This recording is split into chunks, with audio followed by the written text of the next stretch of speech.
Hello friends, I am C Praveen Gulchha, director and faculty of Excel education institute Raipur. तो ये जो मैं सीरीज आपको लेकर आ रहा हूँ, ये सीरीज का पहले मैं थोड़ा सा आपको इंपॉर्टेंस बताना चाहता हूँ। देखिए, लॉ के रिवीजन के जो लेक्चर्स है वो तो आपने देखा होगा। मैं डिस्क्रिप्शन में लॉ का मेरा मैराथन है वो भी डाल दूंगा मैं। लेकिन मैंने एक जो इतने साल का एक्सपीरियंस है, एक चीज पाया है कि स्टूडेंट को लॉ याद भी हो जाता है, लॉ को ध्यान भी रहता है, लेकिन जब एग्जाम में क्वेश्चन आता है ना, तो कहीं ना कहीं क्वेश्चन में उसको इंटरप्रिटेशन में प्रॉब्लम आती है और वो लॉ को इंप्लीमेंट नहीं कर पाता, अप्लाई नहीं कर पाता। तो ये अब जो मैं चैप्टर वाइज आपको रिवीजन कराने वाला हूं, वो मैं पूरे जो इंपॉर्टेंट क्वेश्चन है, इंपॉर्टेंट क्वेश्चन कैसे कि जो सेक्शन इंपॉर्टेंट है उनके ज्यादा क्वेश्चंस में डिस्कस करूंगा, और उसमें भी जो टेक्निकल टाइप के क्वेश्चन है उसको मैं डिस्कस करूंगा। इससे आपको फायदा ये मिलेगा कि जितने भी टफ और इंपॉर्टेंट क्वेश्चन होंगे वो पूरे के पूरे आपके ब्रेन में आ जाएंगे, और एग्जाम के लिए भी वो इंपॉर्टेंट है। कहीं ना कहीं उसमें से आप देख सकते हैं कि कुछ क्वेश्चन आएंगे आपको एग्जाम में, ऐसा मुझे लगता है। तो और मैं आपको ये भी बताऊंगा कि how to present the answer. तो ये सब कुछ बातें हैं। तो अभी सबसे पहले मैं स्टार्ट करता हूं कि लॉ में जो एग्जाम में क्वेश्चन आते हैं उसको कैसे प्रेजेंट करना चाहिए। आपने कहीं ना कहीं सब चीजें सुनी होगी, लेकिन थोड़ा सा मैं फिर भी आपको बताना चाहूंगा। देखिए, लॉ में अगर प्रैक्टिकल टाइप के जो क्वेश्चन आते हैं, जिनको आप सिचुएशन बेस्ड बोल सकते हैं, है ना, केस स्टडी बोल सकते हैं, कुछ भी बोल सकते हैं, तो उसमें आपको आंसर देने का पैटर्न कैसा रहना चाहिए। सबसे पहले आपको यह देखना है कि वो कौन से सेक्शन के ऊपर बेस है। लॉ में से मतलब जो क्वेश्चन आ रहा है ना, वो क्वेश्चन लॉ के कौन से पार्ट में से। तो सबसे पहले अगर आपको सेक्शन नंबर ध्यान है तो आप सेक्शन नंबर को नोट कीजिएगा। उसके बाद आपको रेलेवेंट पार्ट ऑफ लॉ लिखना है। क्या लिखना है? पूरा लॉ नहीं लिखना है, आपको क्या लिखना है? Relevant part of law. जैसे for example annual general meeting, तो एजीएम बहुत बड़ा सेक्शन है। अब आपको कोई क्वेश्चन आ रहा है जिसमें केवल टाइम लिमिट के ऊपर क्वेश्चन है, तो आपको पूरा एजीएम का लॉ नहीं लिखना है, एजीएम में जो टाइम लिमिट का पोर्शन है वो लिखना है। तो सबसे पहले सेक्शन नंबर को आइडेंटिफाइड कीजिए। जैसे एजीएम का क्वेश्चन है तो हम लिखेंगे this question is based on section 96 of the companies act. फिर रिलेवेंट पार्ट ऑफ लॉ लिखेंगे अपन, जो टाइम लिमिट का लॉ है। तो जब आप लॉ लिखोगे ना, तो ध्यान ये रखना, लॉ जितना हो सके पॉइंट वाइज लिखिएगा। पॉइंट वाइज लिखना है आपको। और पॉइंट वाइज जब लिखोगे ना, तो नंबरिंग करना भाइयों। नंबरिंग आपने कर दिया, फिर अगर पॉसिबल है तो हर पॉइंट की एक हेडिंग डाल लीजिएगा, बहुत ही इंपॉर्टेंट होता है। हेडिंग डालने के बाद अगर कुछ इंपॉर्टेंट कीवर्ड है, अगर कोई कीवर्ड है ना, तो उसको अंडरलाइन करना चाहिए। अंडरलाइन करने से क्या होता है कि एग्जामिनर को ये दिखता है कि ये इंपॉर्टेंट वर्ड है। उसको एग्जामिनर को, बेटा देखो कई बार क्या होता है, बहुत बड़े बड़े लॉ होते हैं, तो आप कीवर्ड को अंडरलाइन कर लोगे ना, तो एग्जामिनर स्पीड से बढ़ जाएगा कि वो कीवर्ड अगर आपने लिखा तो लॉ सही होगा, ऐसा मानते हुए। तो ये आपको लॉ आपने लिख दिया। इसके बाद थर्ड स्टेप में क्या करना, क्वेश्चन का जो इंपॉर्टेंट फैक्ट होगा ना, उसको 2 से 3 लाइन में आप ब्रीफ कीजिएगा कि इस क्वेश्चन में फैक्ट है, जो भी फैक्ट है वो आपको लिखना है। उसके बाद में आपको कोरिलेट करना है। कोरिलेट कैसे करोगे आप लिखोगे भाई based on the above fact, based on the above law and the fact given in question. फिर आपका डिस्कशन रहेगा कि इस क्वेश्चन में एजीएम इस डेट तक होना चाहिए था, एजीएम इस डेट को हुई है, फिर ये एजीएम सही है गलत है वॉट। और पांचवा नंबर है कि अगर अगर क्वेश्चन में जरूरत पड़े ना, तो आपको एक लाइन का कंक्लूजन डालना चाहिए। जैसे कई बार पूछता है कि बताइए एक्स सही है कि वाई सही है, बताओ ये काम वैलिड है कि इनवैलिड है, तो ऐसे केस में आखिरी में एक लाइन का कंक्लूजन होना चाहिए कि वैलिड है कि नहीं है। तो ये मेन जो प्रैक्टिकल क्वेश्चन है उसको अगर आप इन पार्ट में डिवाइड करके लिखोगे, तो आपके मार्क्स बढ़ने की संभावना बढ़ जाती है। और मार्क्स बढ़ने की संभावना इसलिए बढ़ जाती है क्योंकि अगर आपने यहां तक का पोर्शन सही लिखा, क्योंकि आपको लॉ याद है तो आपने सही लिखा होगा, तो आपको एग्जामिनर हो सकता है 5 में से 2 नंबर यहां पे अवार्ड कर दे। ठीक है, क्वेश्चन के इफेक्ट तो आप सही लिखोगे, तो इसमें तो कोई मार्क्स मिलता भी नहीं है। कई बार यहां पे गलती हो जाती है, अपन अप्लाई नहीं कर पाते, कोई बात नहीं भैया, 4 या 5 में 2 नंबर तो मिल गया।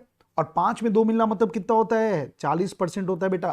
तो आपका आंसर गलत भी होगा ना, तो लॉ का पार्ट सही होने से आपके मार्क्स बढ़ने की संभावना बहुत ज्यादा बढ़ जाती है। तो ये पैटर्न पे आपको लॉ को लिखना है। अब ज्यादा टाइम वेस्ट किए बिना मैं सीधा जनरल मीटिंग के इंपॉर्टेंट क्वेश्चन डिस्कस करने वाला दोस्तों। आइए फटाफट फटाफट बढ़ते हैं। और ये देखिए मैंने हाईलाइट करके रखे ताकि आपका टाइम बचे। और जो भी सेक्शन के जो भी इंपॉर्टेंट क्वेश्चन होंगे मैं डिस्कस करने वाला हूं, उसके द्वारा लॉ भी आपका रिवाइज हो जाएगा। आइए क्वेश्चन नंबर 6 मैं पढ़ रहा हूं यहां पे।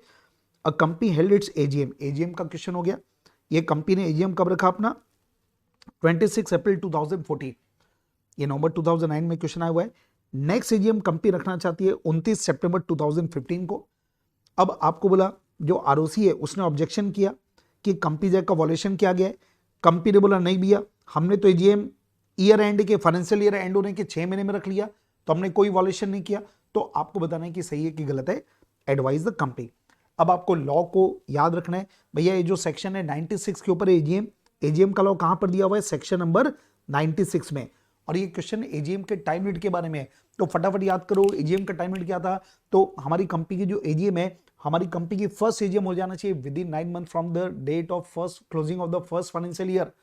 और जो सब्सिक्वेंट एजीएम है उसमें 3 टाइम लिमिट दी हुई है, तीनों में जो भी अर्लीस्ट डेट है वहां तक हो जाना चाहिए। वो 3 टाइम लिमिट कौन सी है? पहला नंबर है कि जो फाइनेंशियल ईयर आपका एंड हुआ है उसके 6 महीने के अंदर हो जानी चाहिए। फाइनेंशियल ईयर एंड होता है 31 मार्च, वहां से जब आप 6 महीने काउंट करोगे तो ये हो जाएगा 30 सितंबर। तो आप सोचिए जरा, मैं इसमें अप्लाई भी करते आता हूं। लास्ट एजीएम कब हुई थी? 26 अप्रैल 2014। मतलब यहां पे आपने 31 मार्च 14 के जो फाइनेंशियल ईयर के अकाउंट है वो आपने प्लेस किए होंगे। तो करेंट ईयर की एजीएम अपनी कब की होगी? 2015 की। तो 2015 का जो अपना ईयर है वो 31 मार्च 15 को एंड हुआ होगा। वहां से जब आप 6 मंथ कैलकुलेट करोगे तो ये आ गया 30 सितंबर 2015, पहला डेट आ गया। सेकेंड डेट लॉ में क्या लिखा है? पिछले एजीएम से इस एजीएम के बीच में 15 महीने से ज्यादा का गैप नहीं होना चाहिए। तो अपनी लास्ट एजीएम कब हुई है? 26 अप्रैल। 26 अप्रैल से 15 महीने गिन लो, तो 26 अप्रैल 14 से 26 अप्रैल 15, ये हो गए 12 महीने। 3 महीने और जोड़ दो, तो अप्रैल के बाद मई जून जुलाई, मतलब 26 जुलाई 2015, ये हो गया second number time limit. 15 month से ज्यादा का गैप नहीं होना चाहिए। और तीसरा है हर साल होना चाहिए। और यहाँ पे ईयर का मतलब होगा कैलेंडर ईयर। तो पिछले एजीएम भाइयों आपने 2014 में रखा, तो ये एजीएम कब होना चाहिए? 2015। तो 2015 का लास्ट डेट क्या हो गया? 31 दिसंबर 2015। तो ये 3 टाइम लिमिट आपने देखा, whichever date is earlier. तो तीनों में डेट अर्लियर कौन सी है? 26 जुलाई 2015। इसका मतलब हमारी कंपनी की इस साल की एजीएम होनी चाहिए थी 26 जुलाई 2015, जबकि अपनी इस कंपनी ने अपनी एजीएम बुलाई कब है? अपनी एजीएम कॉल की है 29 सितंबर को, जो कि वॉयलेट है। इसका मतलब कंपनी का जो कंटेंशन वो बिल्कुल गलत है। अच्छा, इसमें कुछ प्रोविजन और बता दूं। यहां पे एजीएम में लॉ में आरओसी को पावर दिया गया कि आरओसी चाहे तो एजीएम के टाइम लिमिट को, सब्सिक्वेंट एजीएम के टाइम लिमिट को 3 महीने बढ़ा सकता है मैक्सिमम।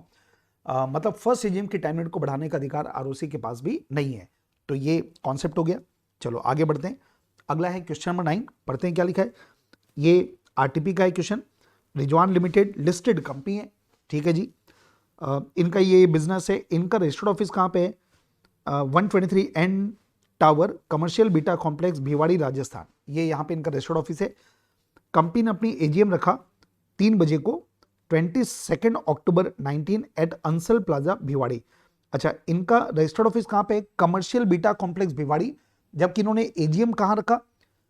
अंसल प्लाजा भिवाड़ी। और रखा कब? 22 अगस्त को दोपहर को 3 बजे, ठीक है जी। कुछ मेंबर ने क्या बोला? अपोज कर दिया कुछ मेंबर ने, क्योंकि इन्होंने क्या बोला? मीटिंग तो हमारी मीटिंग जो अंसल प्लाजा में रखी गई वो गलत है, ये इन लोगों ने ऑब्जेक्शन किया। कंपनी आपके पास अप्रोच करी है कि बताइए भाई क्या सही है क्या गलत है। आइए पहले अपन बात करते हैं। ये नेचुरली बात हो रही है एजीएम के टाइम लिमिट, एजीएम का टाइम लिमिट को लेकर, सॉरी एजीएम का प्लेस को लेकर, और एक 3 बजे का टाइम है वो भी बात कर लेते हैं अपन आवर्स को लेकर।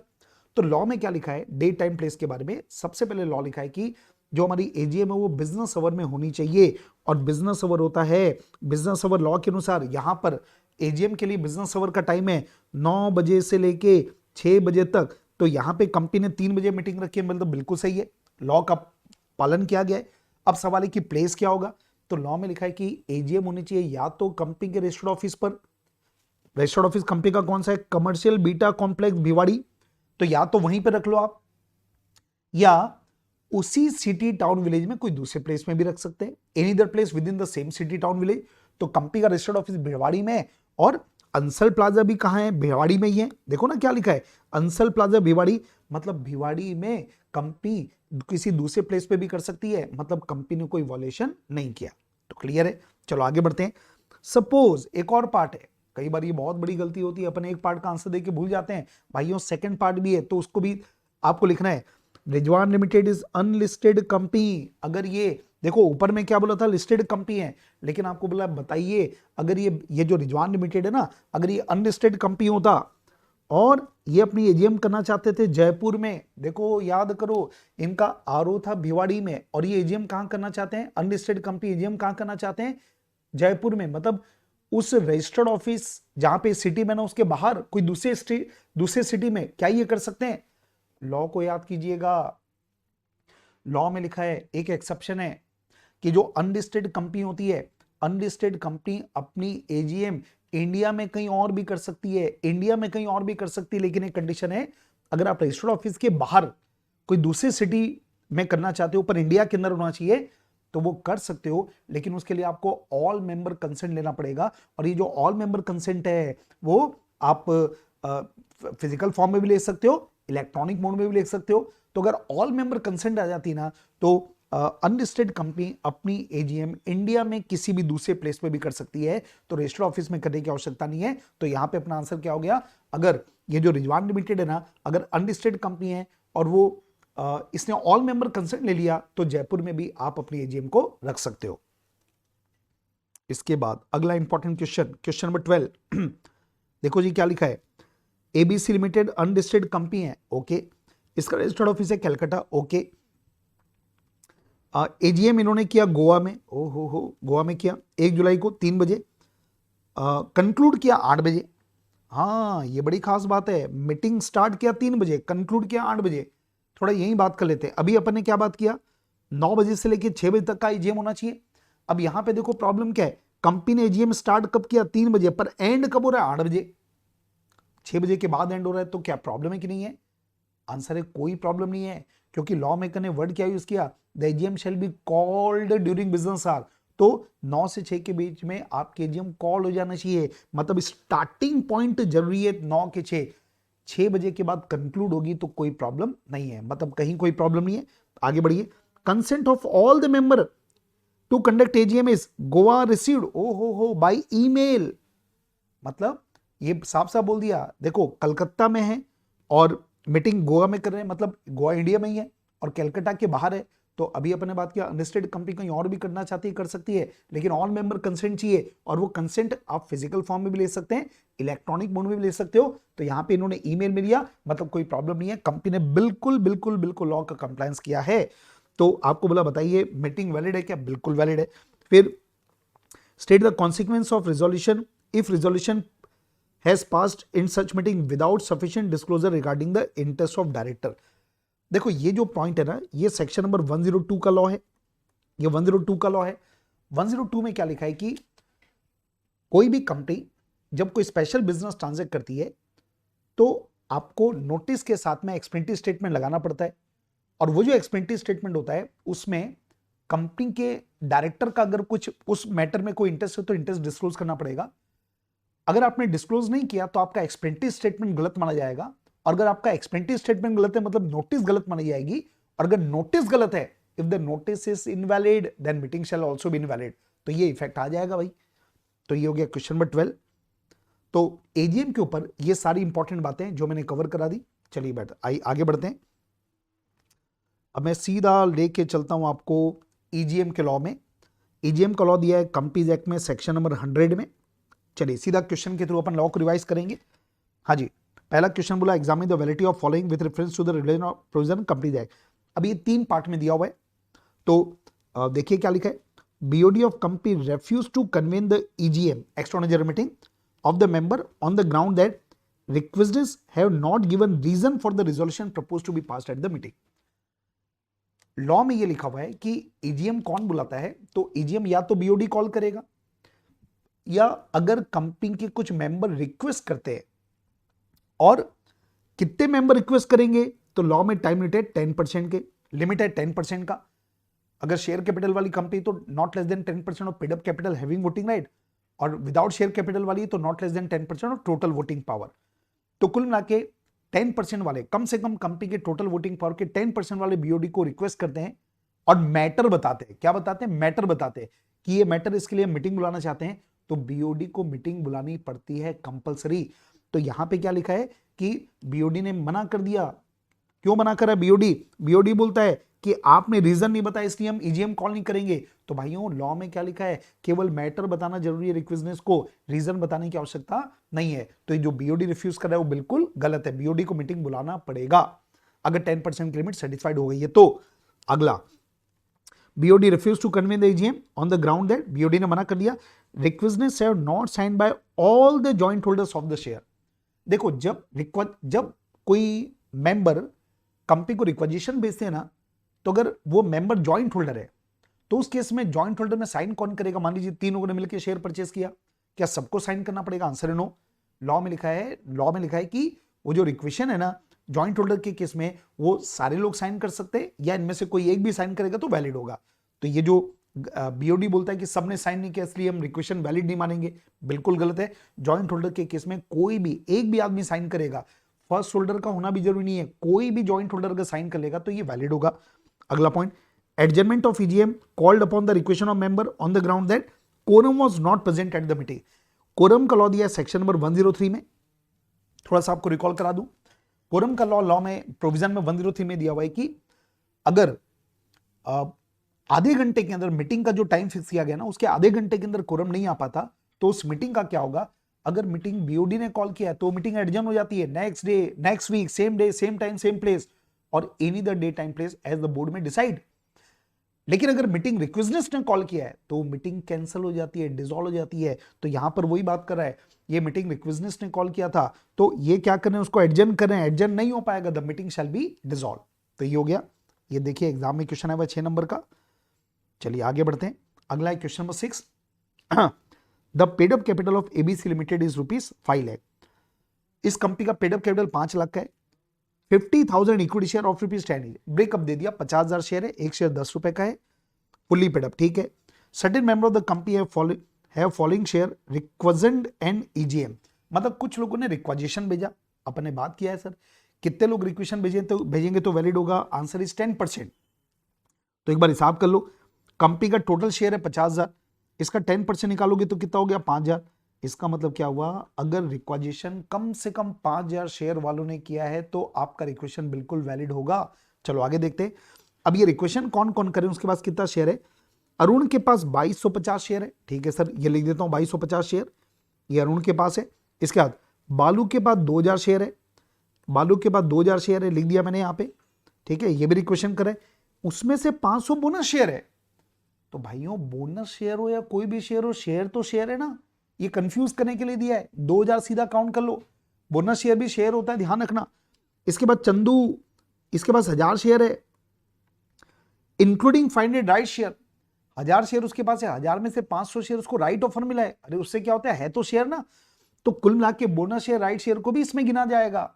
ये कंफ्यूज करने के लिए दिया है। टोटल मान लो कितना हुआ? 5250। मतलब 3 लोग मिलकर जो रिक्वेशन कर रहे हैं इनके पास 5250 शेयर है, जबकि 10% की लिमिट कितनी हो रही है? 5000। इसका मतलब ये लिमिट सेटिस्फाइड हो रही है और इसका मतलब ये हुआ कि रिक्वेजिशन बिल्कुल वैलिड है। क्या बोलता है देखो, डायरेक्टर ने फेल हो गया, उन्होंने मीटिंग कॉल नहीं किया। क्यों नहीं किया भाई? कि article have not permitted the same. बोला आर्टिकल में परमिशन नहीं है। अरे भैया आर्टिकल लॉ के अगेंस्ट में नहीं हो सकता। कंपनीज एक्ट के सेक्शन 100 में लिखा है कि अगर 10% ने रिक्वेशन दिया तो वो रिक्वेशन बिल्कुल वैलिड होगा। तो यहाँ पे जो आर्टिकल है ना उसका इंपॉर्टेंस नहीं है। तो कुल मिला के हम क्या बोलेंगे कि बीओडी जो फेल कर रहा है वो बिल्कुल गलत है। चलिए आगे बढ़ते हैं। Question number 9। Premal limited is a company incorporated in India. ये कंपनी इंडिया में बनी है, मतलब इंडियन कंपनी है। It owns 2 subsidy. ओके, इस कंपनी ने 2 सब्सिडी बना ली। इंडिया की जो कंपनी ना प्रीमल लिमिटेड, इसने अपनी 2 सब्सिडी बना दी। प्रीवी लिमिटेड इन विच 75% शेयर प्रीमल लिमिटेड का है। ऐसा मान लो अपन प्रीमल लिमिटेड है, अपन ने अपनी 2 सब्सिडी बनाई। पहले का नाम है प्रीवी लिमिटेड जिसमें अपन ने 75% शेयर परचेस किया।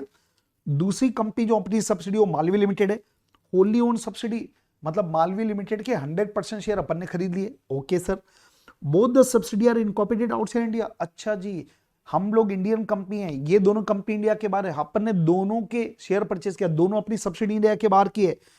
The BOD of Premal limited intend to call EGM at of Premal limited on urgent basis. ये प्रीमल लिमिटेड अपनी ईजीएम बुलाना चाहता है, प्रीमल लिमिटेड, ठीक है, अपनी ईजीएम बुलाना चाहता है तो advise the BOD on the following. ओ हो, मतलब ये सब्सिडी कंपनी प्रीमल लिमिटेड ये एक इंडियन कंपनी है और इनकी सब्सिडी इंडिया के बाहर है। तो ध्यान रखना, अब सवाल ये पूरा पूरा किसके ऊपर है कि ईजीएम का वेन्यू क्या होता है, ईजीएम का प्लेस क्या होता है। तो ध्यान से सुनिएगा, जो भी कंपनी की एजीएम तो रजिस्टर्ड ऑफिस में होना चाहिए, अदर प्लेस में होना चाहिए, सिटी उसी सिटी में। ईजीएम जो है ना, उसके बारे में ऐसा कोई लॉ नहीं है। मतलब कोई भी कंपनी, कोई भी इंडियन कंपनी अपनी ईजीएम इंडिया में कहीं पर भी कर सकता है, इंडिया में कहीं पर भी कर सकता है। पर एक ऐसी कंपनी है जो इंडिया के बाहर नहीं कर सकता, ये वाली कंपनी ना, लेकिन एक ऐसी कंपनी है जो अपनी ईजीएम इंडिया के बाहर भी कर सकते हैं। वो कौन सी कंपनी है? वो कंपनी है wholly owned subsidy of a company incorporated outside India. इसका मतलब क्या हुआ, अगर इंडिया में एक कंपनी है, उस कंपनी के सारे शेयर एक ऐसी कंपनी ने खरीदा जो इंडिया के बाहर इनकॉर्पोरेटेड है, तो वो जो होल्डी ओन्ड सब्सिडी जो कि इंडिया की है, उनके मालिक तो इंडिया के बाहर रहते हैं। तो ये जो होल्डी ओन्ड सब्सिडी है, अरे भैया ये देखो, एक एग्जांपल के साथ आपको बताता हूं। देखो ये बड़ा इंपॉर्टेंट केस है। एक डब्ल्यू लिमिटेड है, ये मान लेते हैं यूएस की कंपनी है, ठीक है, और ए लिमिटेड जो है ना, ये अपनी इंडियन कंपनी है, ये इंडिया की कंपनी है, इसने इसके 100% शेयर परचेज कर लिया, ठीक है। तो ये जो ए लिमिटेड है ना, ये क्या बन गई? होल्डी ओन्ड सब्सिडी। किसकी बन गई? Of a company incorporated outside India. तो ये जब ए लिमिटेड अपनी ईजीएम बुलाएगा ना, तो वो कहां पे बुला सकता है? वो इंडिया में भी बुला सकता है और आउटसाइड इंडिया भी बुला सकता है, ये इनको पावर है। लेकिन बाकी जो कंपनी है ना, जो इंडिया में बनती है, उनको अपनी ईजीएम इंडिया में ही बुलाना पड़ता है। ये बड़ा इंपॉर्टेंट डिफरेंस है। तो यहां पर आप देखिए, यहां पे प्रीमल लिमिटेड तो इंडिया की कंपनी है और ये होली ओन्ड सब्सिडी है ही नहीं, तो उसके ऊपर वो एक्सेप्शन का लॉ एप्लीकेबल नहीं होगा। मतलब प्रीमल लिमिटेड को अपनी ईजीएम इंडिया में ही बुलाना पड़ेगा। तो अब देखो, दो क्वेश्चन पूछा है, क्या ईजीएम ये इंडिया में बुला सकते हैं? आंसर इज यस, बिल्कुल बुला सकते हैं, पक्का बुला सकते हैं। दूसरा, ये ईजीएम नीदरलैंड में बुला सकते हैं क्या? नहीं बुला सकते, नहीं बुला सकते। नीदरलैंड मतलब इंडिया के बाहर, यूरोप की बात कर रहे हैं। तो इंडिया के बाहर केवल कौन सी कंपनी बुला सकती है? अगर ये premium limited wholly owned subsidy होता of company incorporated outside India, तब वो बुला सकता था। यहां पे तो इंडियन की कंपनी है और इसकी सब्सिडी इंडिया के बाहर है, उल्टी बात कर रहा है, तो उस केस में वो नीदरलैंड में अपनी एजीएम नहीं बुला सकता। चलिए अगला क्वेश्चन लेते हैं, क्वेश्चन नंबर 10। ये आप देख सकते हो, एकदम रिसेंट एग्जाम का ताजा ताजा ताजा ताजा उबलता हुआ क्वेश्चन है बेटा, लेकिन इसको भी अपन डिस्कस कर लेते हैं, रिवीजन हो जाएगा बढ़िया अपना। देखो क्या लिखा है, टीएसटी लिमिटेड जिनके इक्विटी शेयर 10,000 है, 10 रुपए का शेयर है, इनको एक रिक्वेशन मिला ए और बी के पास कितना शेयर है? 1500। तो सबसे पहले तो ये देख लो आप कि टोटल शेयर 10,000 है, इसका 10% देख लो कितना होता है? 1,000, और इनके पास कितना है? 1500 इक्विटी शेयर, मतलब 10% की लिमिट पूरी हो गई, मतलब रिक्वेशन बिल्कुल वैलिड है। आगे इन्होंने ईजीएम कॉल करने के लिए रिक्वेशन दिया to remove managing director of the company who has been found guilty of malpractices. मतलब ये जो एमडी को हटाना चाहते हैं क्योंकि एमडी गलत काम कर रहा है, उसके लिए इन्होंने रिक्वेशन भेजा, ठीक है। Company failed to call the meeting, company meeting call करने में डिफॉल्ट किया, तो आपको क्या बोला है? Requisition is desire to call meeting by themselves to pass a resolution, ठीक है। अब इसके बारे में लॉ क्या लिखा है समझिएगा। सेक्शन 100 का लॉ ये बोलता है कि अगर एक बार वैलिड इक्वेशन जमा हो गया कंपनी के पास में, तो 10% मतलब वैलिड है।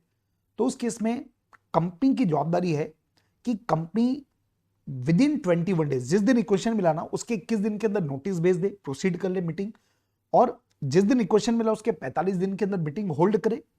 और अगर कंपनी ने डिफॉल्ट किया तो जिस दिन इक्वेशन कंपनी को डिपॉजिट किया गया उसके 3 महीने के अंदर रिक्वेजनेस खुद मीटिंग कॉल कर सकते हैं और वो मीटिंग कॉल करके रिजोल्यूशन पास कर लेंगे। तो यहां पर वही बात है कि यहां पे डिफॉल्ट हो गया, कंपनी ने डिफॉल्ट कर दिया, तो रिक्वेजनेस खुद अपनी मीटिंग कॉल कर सकते हैं। कितने महीने के अंदर? 3 महीने के अंदर। वो 3 महीने के अंदर मीटिंग कॉल करके रिजोल्यूशन पास करके डायरेक्टर को हटा सकते हैं। तो ये पूरा कॉन्सेप्ट आ गया। चलिए आगे बढ़ते हैं। तो 100 के पूरे इंपॉर्टेंट क्वेश्चन खत्म। हाँ जी, अगला क्वेश्चन ये वाला है, इसके ऊपर बात कर लेते हैं। मीटिंग कौन बुलाता है उसके बारे में। देखो क्या लिखा है, एक कंपनी एसटीडी लिमिटेड, उनकी बीओडी ने 1 अगस्त को मीटिंग बुलाई। During the course of meeting AGM discuss किया गया। मतलब आपको मालूम है कोई भी जनरल मीटिंग कॉल होने के पहले बीओडी मीटिंग होती है, तो आपको ये बोला कि जनरल मीटिंग कॉल करने के लिए बीओडी मीटिंग बुलाई थी लेकिन वो फेल हो गई, ठीक है। लेकिन कंपनी का जो सेक्रेटरी है ना, उसने नोटिस भेज दिया एजीएम का without taking authorization of the BOD, who is the proper authority to issue notice and to whom the notice is to be given. ठीक है सर, फटाफट आपको रिवाइज करा दूं कौन से नोटिस कौन भेजता है। तो आंसर है कि नोटिस भेजता है कंपनी के बीओडी। और अगर कंपनी का सेक्रेटरी नोटिस भेज देता है तो ये गलत है, वैलिड नहीं होगा। लेकिन सेक्रेटरी ने अगर नोटिस भेजा है और बीओडी बाद में उसको रेटिफाई कर देता है तो नोटिस बिकम्स वैलिड। तो ये वही बात है कि नोटिस बीओडी भेजना चाहिए, पर सेक्रेटरी ने अगर नोटिस भेजा जिसको बीओडी ने बाद में अप्रूव कर दिया तो नोटिस बिकम्स वैलिड। चलो आगे बढ़ते हैं। 101 बहुत ही इंपॉर्टेंट लॉ। आइए 101 को रिवाइज करते हैं। इसमें सबसे इंपॉर्टेंट क्वेश्चन लगता है मेरे को क्वेश्चन नंबर 2। पढ़ते हैं क्वेश्चन नंबर 2 क्या बोलता है। ये बहुत फ्रीक्वेंट क्वेश्चन आता है ये वाला एग्जाम में।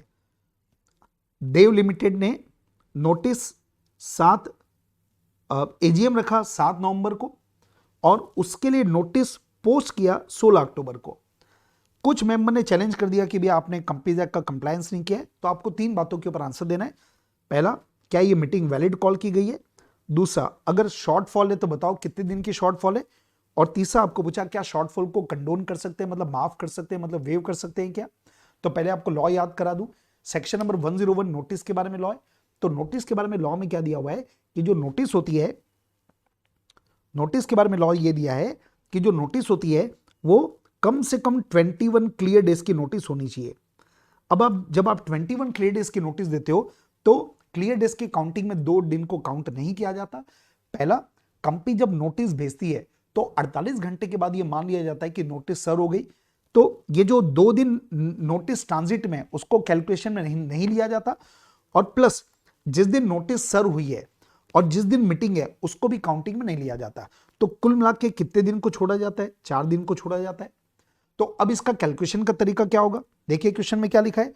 हमने मीटिंग भेजा है, नोटिस भेजा 16 अक्टूबर को और मीटिंग है अपनी 7 नवंबर को। तो एक बार हिसाब लगा लो भाई, 16 अक्टूबर से लेके 7 नवंबर तक कितने दिन होते हैं। तो उसका तरीका क्या हो गया, पहले तो आप अक्टूबर में गिनो।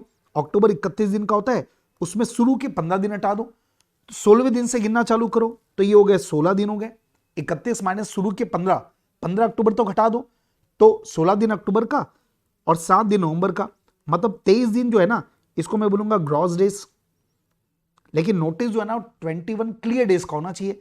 तो अब उसमें 4 दिन माइनस करना है, 2 दिन और 2 दिन करके।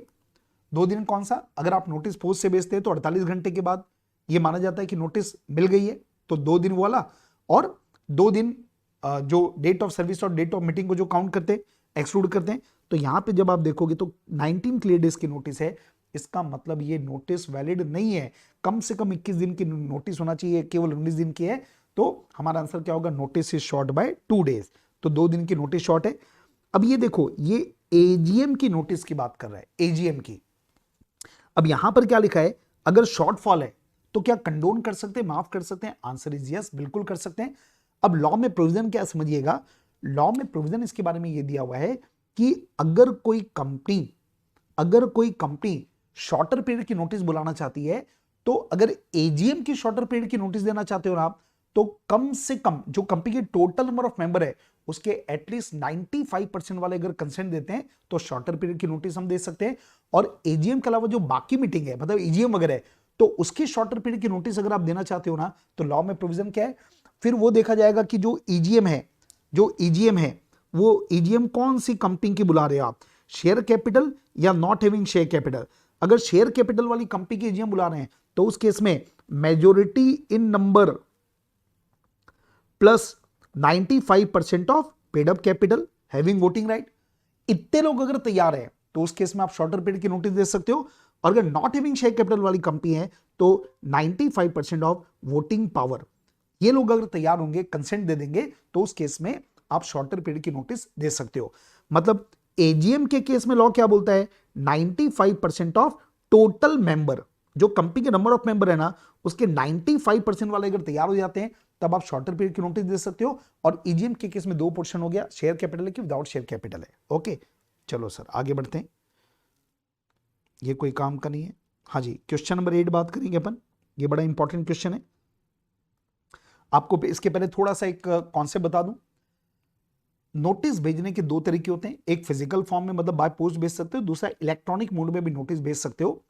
इलेक्ट्रॉनिक मोड में नोटिस भेजने को सेंट्रल गवर्नमेंट ने रूल 18 में प्रिस्क्राइब कर दिया है। और रूल 18 मतलब कौन से रूल का नाम क्या है? The companies management and administration rules 2014। इसका जो रूल 18 है उसमें गवर्नमेंट ने बोला कि जो नोटिस है वो आप इलेक्ट्रॉनिक फॉर्म में भेज सकते हो। इलेक्ट्रॉनिक फॉर्म में भेजने का मतलब हो गया आप ईमेल करके भेज सकते हैं आप। अब यहां पे प्रॉब्लम क्या होती है, कभी कभी ये हो सकता है कि कंपनी ने तो नोटिस भेज दिया लेकिन सामने वाले को नोटिस मिला नहीं, तो उस केस में वैलिड होगा कि इनवैलिड है? तो वहां पे रूल में लिखा है कि बिल्कुल वैलिड है।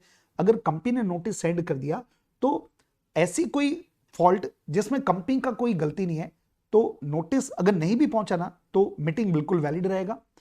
और कंपनी साल में कम से कम एक बार मेंबर को ऑप्शन देगा कि भैया आपने ईमेल आईडी नहीं दिया तो हमको ईमेल आईडी प्रोवाइड कर दो, या आपका ईमेल आईडी बदल गया तो आप अपडेट कर लो। तो ये जवाबदारी मेंबर की होती है कि वो कंपनी को इन्फॉर्म करे। ठीक है, ये कॉन्सेप्ट है। चलो अब पढ़ते हैं यहाँ पे क्या लिखा है।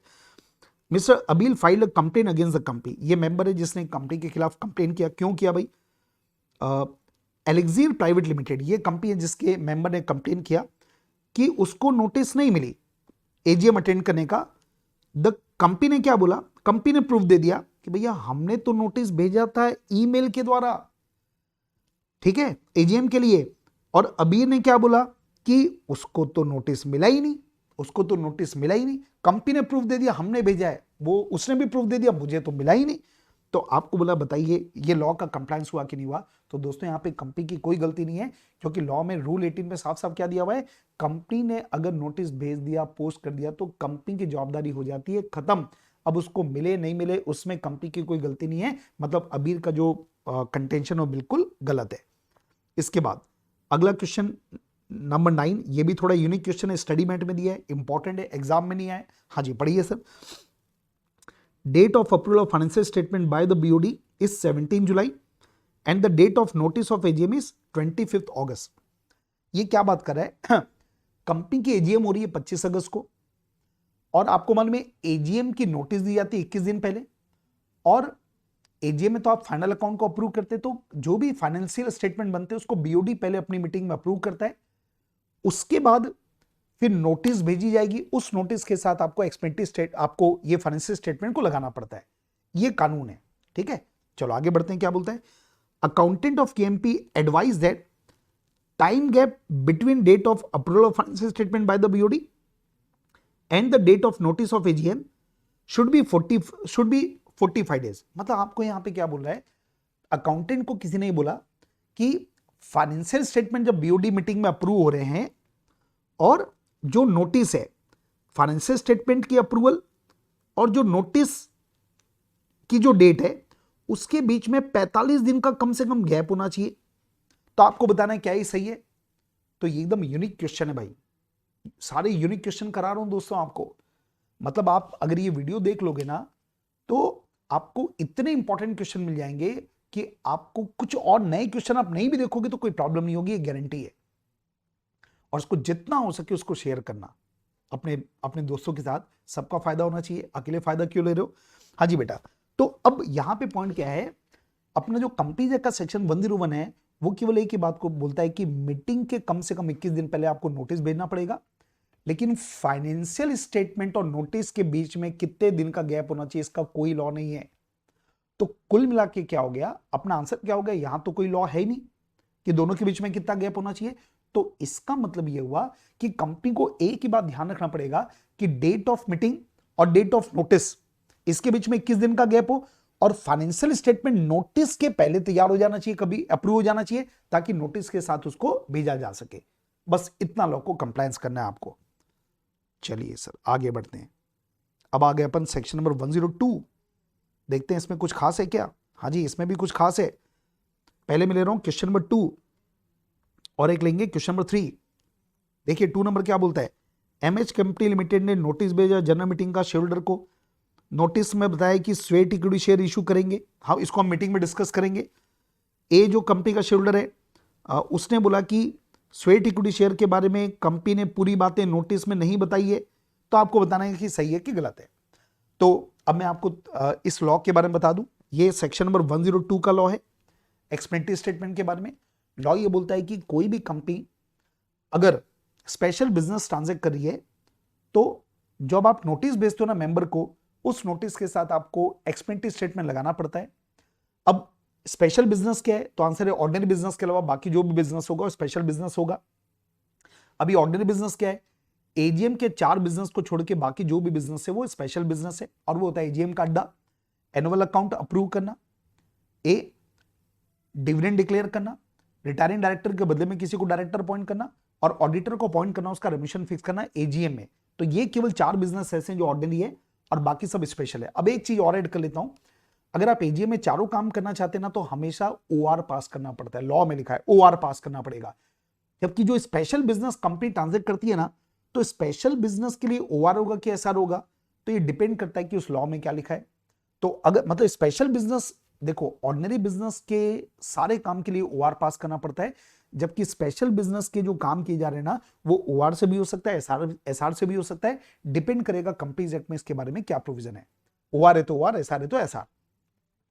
अब ईएस के बारे में सुन लो, एक्सपेंडिचर स्टेटमेंट में क्या लिखना पड़ता है, तो आंसर है सारे मटेरियल फैक्ट, मतलब जो मैटर आप मीटिंग में डिस्कस करना चाहते हैं, नोटिस में आपको एजेंडा बताना पड़ता है और उस एजेंडा का एक्सप्लेनेशन आपको बताना पड़ता है एक्सपेंडिचर स्टेटमेंट में।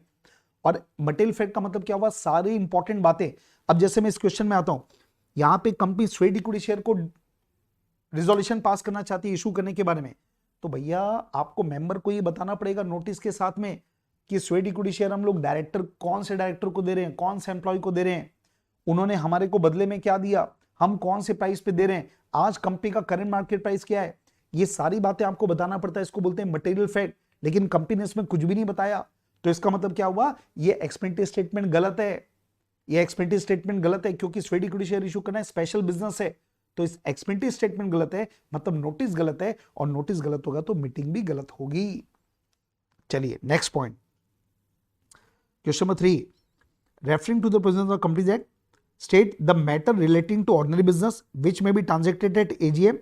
अभी मैंने बता दिया ऑर्डिनरी मतलब आपको बोला एजीएम में कौन से बिजनेस ऑर्डिनरी होते हैं, तो अड्डा 4 पॉइंट है। आगे बढ़िए, which kind of resolution required to be pass to transact ordinary business and special business at AGM.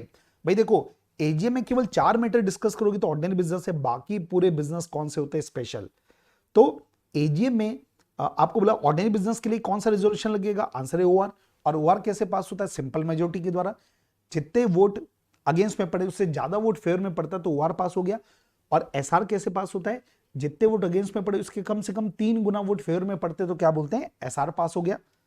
तो ये हो गया आंसर। स्पेशल बिजनेस के लिए, ऑर्डिनरी बिजनेस के लिए हमेशा ओआर पास करना पड़ता है, और स्पेशल बिजनेस के लिए ओआर भी हो सकता है, एसआर भी हो सकता है, depending upon the provisions of companies act. आगे बढ़िए, हाँ जी, ये अगला क्वेश्चन इंपॉर्टेंट क्या बोलता है, देखो आप, ओम लिमिटेड ने नोटिस भेजा, ठीक है, नोटिस में आपको 2 मैटर डिस्कस करने, पहला लिखा resolution to increase authorise capital of the company, और second appointment and fixing the remuneration of mister Prateek as an auditor. ये 2 एजेंडा की आपने नोटिस भेजा। शेयरहोल्डर ने कंप्लेन किया कि अमाउंट ऑफ प्रपोज इंक्रीज और रेम्यूनरेशन को स्पेसिफाई नहीं किया गया नोटिस में, तो ये नोटिस वैलिड नहीं है। मतलब उन्होंने कुल मिला के क्या बोला, भाई आप ये बता रहे हो कि ऑथराइज कैपिटल बढ़ाना चाहते हैं, अमाउंट तो आपने बताया नहीं कि कितने रुपए बढ़ाना चाहते हैं, ये तो बताओ नोटिस में, आपने नहीं बताया, मतलब आपकी नोटिस ही वॉइड है, और नोटिस वॉइड मतलब मीटिंग वॉइड है। और रेम्यूनरेशन कितना बढ़ाना चाहते हो वो भी नहीं बता रहे हो आप, मतलब कुल मिला के ये बोलना चाहते हैं ये लोग कि आपने मटेरियल फैक्ट को नहीं बताया, मतलब आपने ईएस नहीं दिया प्रॉपर। अब सुनिएगा, ईएस कब नहीं बता, ईएस कब बताना पड़ता है, स्पेशल बिजनेस के केस में। कब नहीं बताना पड़ेगा, अगर ऑर्डिनरी बिजनेस है, ऑर्डिनरी बिजनेस में ईएस नहीं बताना पड़ता, फैक्ट मटेरियल फैक्ट नहीं बताना पड़ेगा, ठीक है। तो यहां पर बेटा, यहां पे देखो तो ये 2 मैटर है, तो ये जो 2 मैटर है ना, पहला मैटर क्या लिखा है, ऑथराइज कैपिटल को बढ़ाना, ये स्पेशल बिजनेस है ना, और दूसरा appointment and fixing the remuneration of auditor, ये ऑर्डिनरी बिजनेस है। तो ऑर्डिनरी बिजनेस में तो एक्सपेंडिचर स्टेटमेंट नहीं देना, अमाउंट बताने की आवश्यकता ही नहीं है। तो यहां पे कंपनी ने अमाउंट नहीं बताया तो कोई प्रॉब्लम नहीं है, कंपनी ने बिल्कुल सही काम किया। लेकिन यहां पे गलती कर दी ना सर, स्पेशल बिजनेस में तो मटेरियल फैक्ट बताना पड़ेगा, और मटेरियल फैक्ट का मतलब क्या हुआ, अरे आपको ये तो बताना पड़ेगा हम कितने रुपए बढ़ाना चाहते हैं ऑथराइज कैपिटल, मेंबर को ही तो बताना पड़ेगा। तो यहां पे कंपनी ने क्या किया, ये वाला काम गलत कर दिया। अब एक नोटिस में एक पार्ट वैलिड है, एक पार्ट इनवैलिड है, तो नोटिस का, लेकिन नोटिस तो एक ही है ना, तो notice partial valid partial invalid कभी नहीं होती। अपन ये बोलेंगे कि नोटिस का एक पार्ट भी अगर गलत हो गया ना, तो पूरी की पूरी नोटिस को इनवैलिड माना जाएगा। तो इसमें आंसर क्या हो गया, ये जो नोटिस है ये नोटिस इनवैलिड है। तो ये हो गया आपका सेक्शन नंबर 102। तो 102 इज ओवर। अब मैं अगले क्वेश्चन की तरफ बढ़ रहा हूं। कोरम बहुत ही इंपॉर्टेंट लॉ है, कोरम का लॉ। तो इनके क्वेश्चन आंसर स्टार्ट करेंगे अभी अपन। क्वेश्चन स्टार्ट करें। हाँ जी, क्वेश्चन नंबर 3 देखिए इसका क्या बोलता है। आर्टिकल ऑफ कोरम का लॉ पढ़ रहे हैं ना। Article of extremity require presence of 7 member to constitute a quorum of general meeting. Article में लिखा है कि 7 लोगों का कोरम होगा। फिर बोलता है कि ये लोग मीटिंग में एजीएम में आए थे और आपको बताना है कि कोरम प्रेजेंट है कि नहीं। तो एक बार थोड़ा सा लॉ फटाफट देख लो। कोरम के बारे में लॉ क्या लिखा है, कोरम के बारे में लॉ लिखा है unless the article provide for larger quorum. Quorum कितना होगा, प्राइवेट कंपनी में 2 मेंबर पर्सनली प्रेजेंट, और पब्लिक कंपनी के केस में 5 का हो सकता है, 15 का हो सकता है, 30 मेंबर पर्सनली प्रेजेंट का हो सकता है। ये डिपेंड करता है मेंबर कितने हैं। अगर मेंबर अप टू 1000 है तो 5 का, 1000 से ज्यादा लेकिन 5000 तक है तो 15 का, और 5000 से ज्यादा होगा तो 30 का कोरम पर्सनली प्रेजेंट।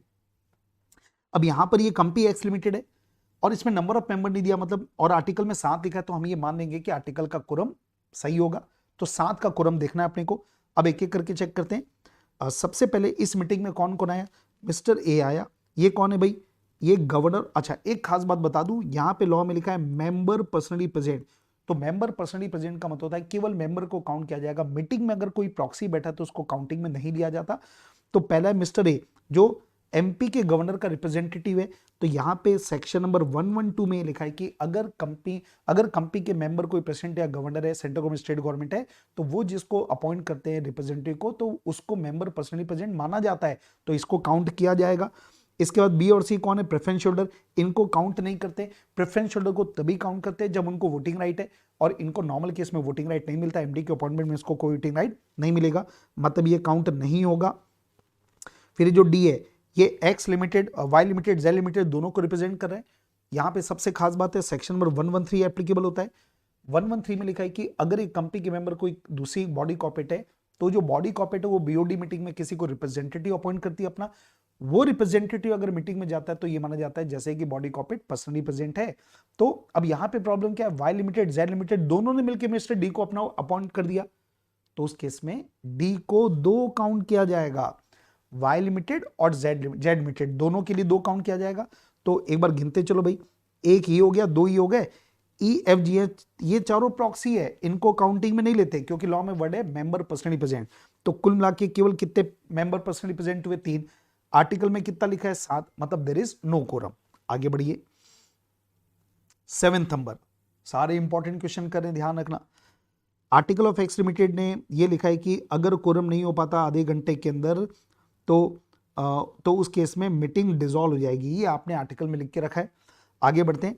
एक कंपनी ने एजीएम कॉल किया, वहां पे कोरम नहीं हो पाया, तो उस केस में क्या क्या होगा। आपको 3 केस लिखे। पहला बोला है in the above circumstances what further steps are necessary to hold the AGM.